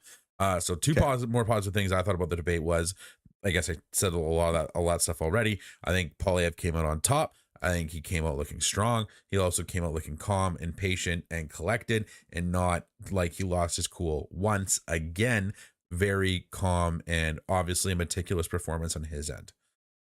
Thirdly, now, last thing I would say positive about that debate was, I do think, and this one I have to really think about here, because I feel like we did unpack a lot and things that, I think the best thing is that how many people, like I said, I guess I kind of said this earlier, is how many more people are going to hear his message that haven't really heard it before, but also just a chance to see, we've never seen these guys interact. You know what I mean? Like, when have we ever had all four of them in a room ever? Like, we had the other three, but we've never had Carney in the mix. You know what I mean? Like, these guys have been going at each other for how many years, right? And it was kind of nice to see that dynamic, how they handled him, how he handled them. And I think it spoke volumes to Mark Carney's character and Poilievre's character. And I guess, to me, just kind of reassures me, I think I'm on the right path and who I'm planning to vote for. Just because if I want this real change that I think Canada needs, I think that's what it's going to take. And I think with the Liberals, you're going to have another term of just nothing burgers. No matter how great Mark Carney is, he can't whip that gang into shape. I don't think he can do it. So that's all I gotta say. Yeah, I guess I feel the same, but the opposite. Like, I've already decided who I'm going to vote for, right? Like, in my opinion, I thought Carney's answers were good. I liked Though specifically, one of the ones I wrote down is when they were talking about the car theft things, talking about how focusing on people shipping those cars out of the country at the ports is a way to kind of prevent that type of crime, because that's how they're making money on it, right? And that's like, I don't know, I like people who focus on like multifaceted ways of dealing with problems like that. So that was a big star in mine. I liked that at one point he said he agreed with Poilievre on a lot of things, that they have similar policies in places. He just brought it up once, but I think Poilievre actually might have said it too at one point about Carney, but that was good to see. Anyways, I think we're out of time for tonight. Anyways, we would have gone to like 6:30 had the debates. I guess a bit later if the debates had happened, but I guess we'll take the early out here.